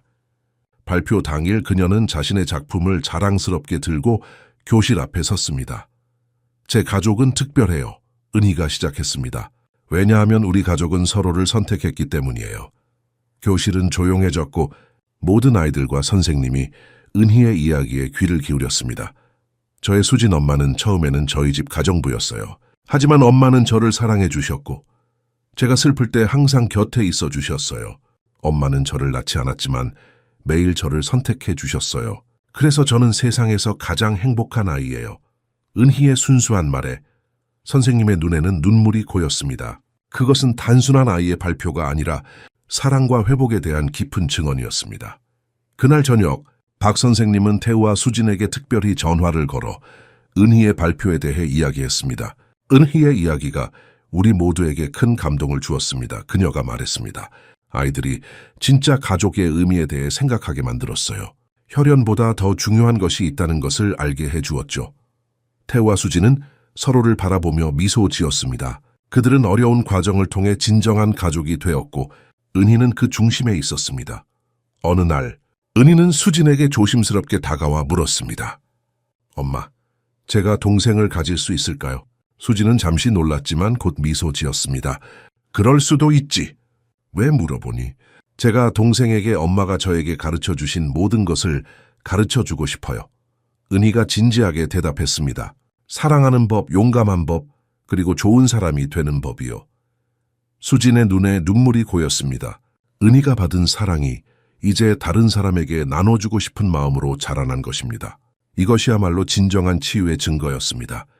태우는 그 대화를 듣고 깊은 감동을 받았습니다. 그는 아내와 딸을 바라보며 자신의 가족이 얼마나 특별한지 다시 한번 깨달았습니다. 그들은 단순히 혈연으로 맺어진 가족이 아니라 선택과 사랑으로 형성된 진정한 가족이었습니다. 좋은 생각이네. 태우가 미소 지으며 말했습니다. 우리 가족이 더 커져도 좋을 것 같아.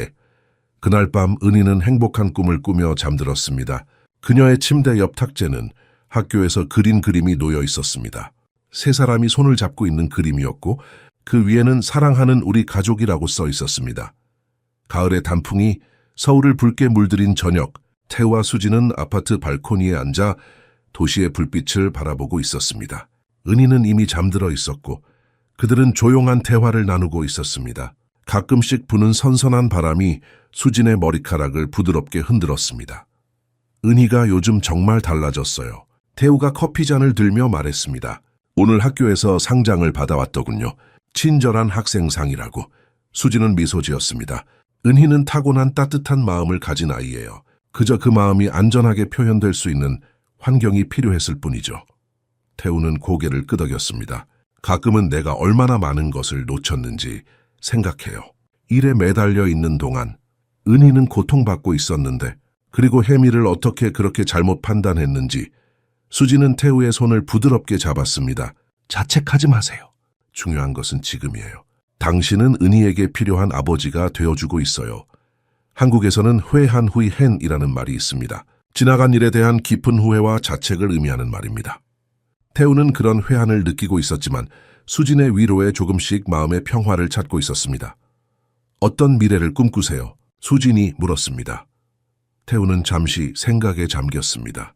은희가 자라는 모습을 보고 싶어요. 대학에 가고 자신의 꿈을 찾고 언젠가 사랑을 찾아 가정을 이루는 모습까지. 그리고 그는 잠시 망설이다 이어 말했습니다. 우리의 다른 아이들도 함께 키우고 싶어요. 수진의 눈이 반짝였습니다. 저도 그래요. 은희가 동생을 갖는다면 좋을 것 같아요. 그녀는 훌륭한 언니가 될 거예요. 태우는 수진의 손을 꼭 잡았습니다. 그의 마음은 미래에 대한 희망으로 가득 찼습니다. 한국인들에게 가족은 단순한 혈연 관계를 넘어 정칭으로 맺어진 깊은 유대였습니다. 그는 이제야 그 진정한 의미를 이해했습니다. 알아요. 수진이 서울의 밤하늘을 바라보며 말했습니다. 제가 은희에게 많은 것을 가르쳤다고 생각하지만 사실은 제가 더 많은 것을 배웠어요. 은희는 저에게 무조건적인 사랑이 무엇인지 가르쳐 주었어요. 혈연이 아니어도 우리는 마음으로 가족이 될 수 있다는 것을요. 태우는 깊이 공감했습니다.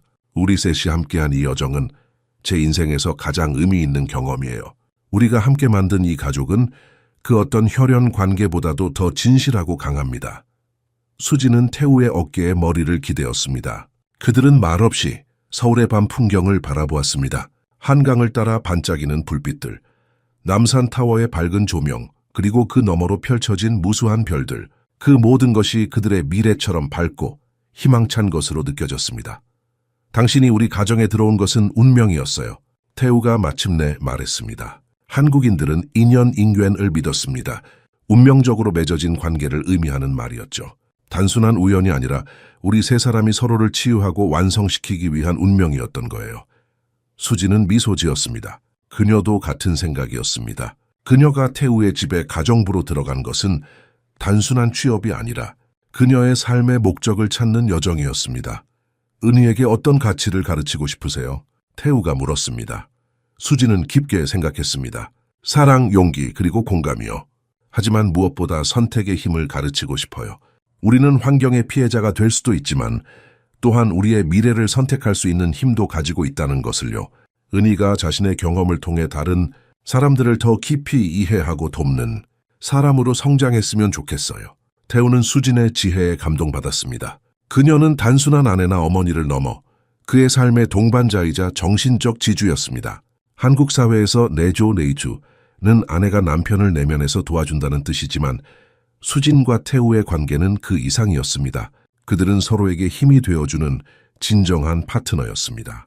우리 함께 나이 들어가면서 은희가 자라는 모습을 지켜보고 싶어요. 태우가 말했습니다. 그리고 우리의 다른 아이들도요. 우리가 함께 만든 이 가정이 대대로 이어지는 사랑의 유산이 되었으면 좋겠어요. 수지는 태우의 손을 꼭 쥐었습니다. 그들의 눈에는 미래에 대한 같은 꿈이 비치고 있었습니다. 그들은 함께 많은 역경을 이겨냈고 이제 그들 앞에는 밝은 미래가 펼쳐져 있었습니다.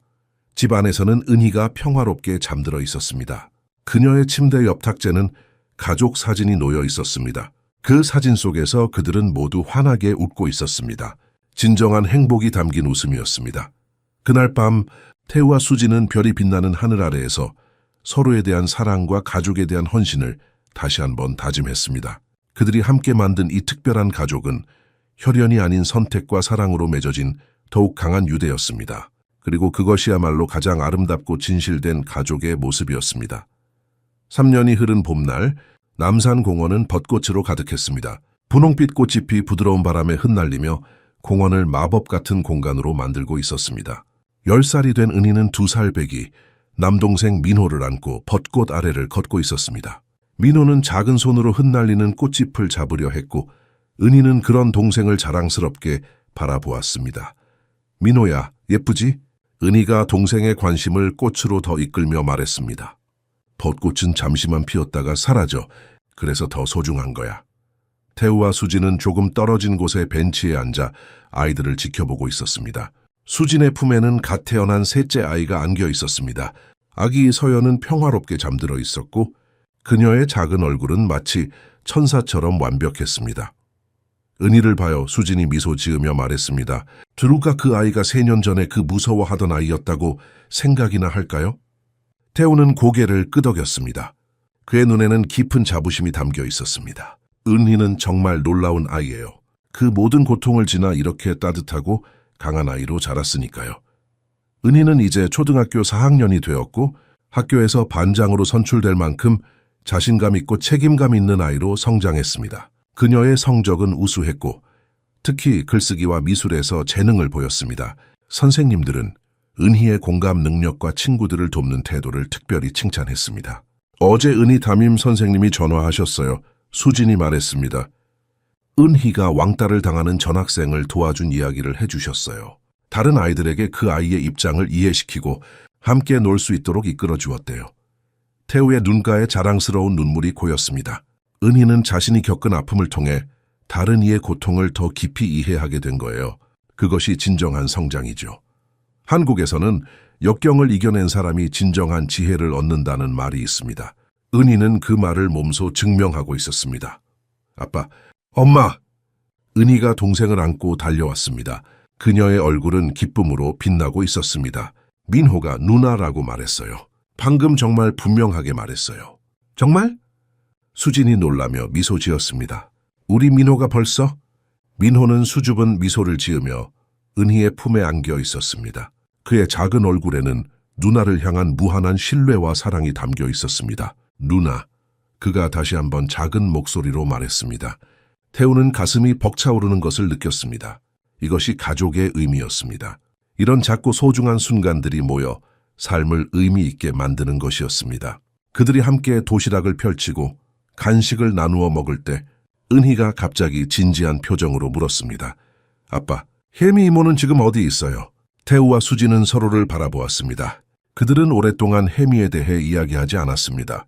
혜미는 법정 패배 후 서울을 떠나 미국으로 이주했다는 소식이 들려왔지만 그 이후로는 아무런 소식이 없었습니다.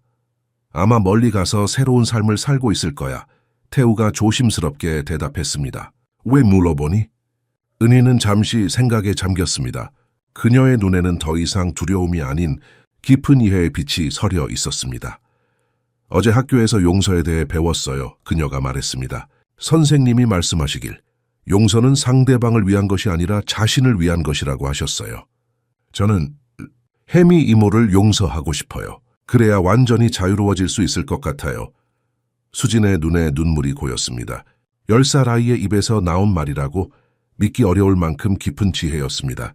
한국의 불교, 사상에서 말하는 해탈지에토, 정신적 속박으로부터의 자유를 은희는 본능적으로 이해하고 있었습니다.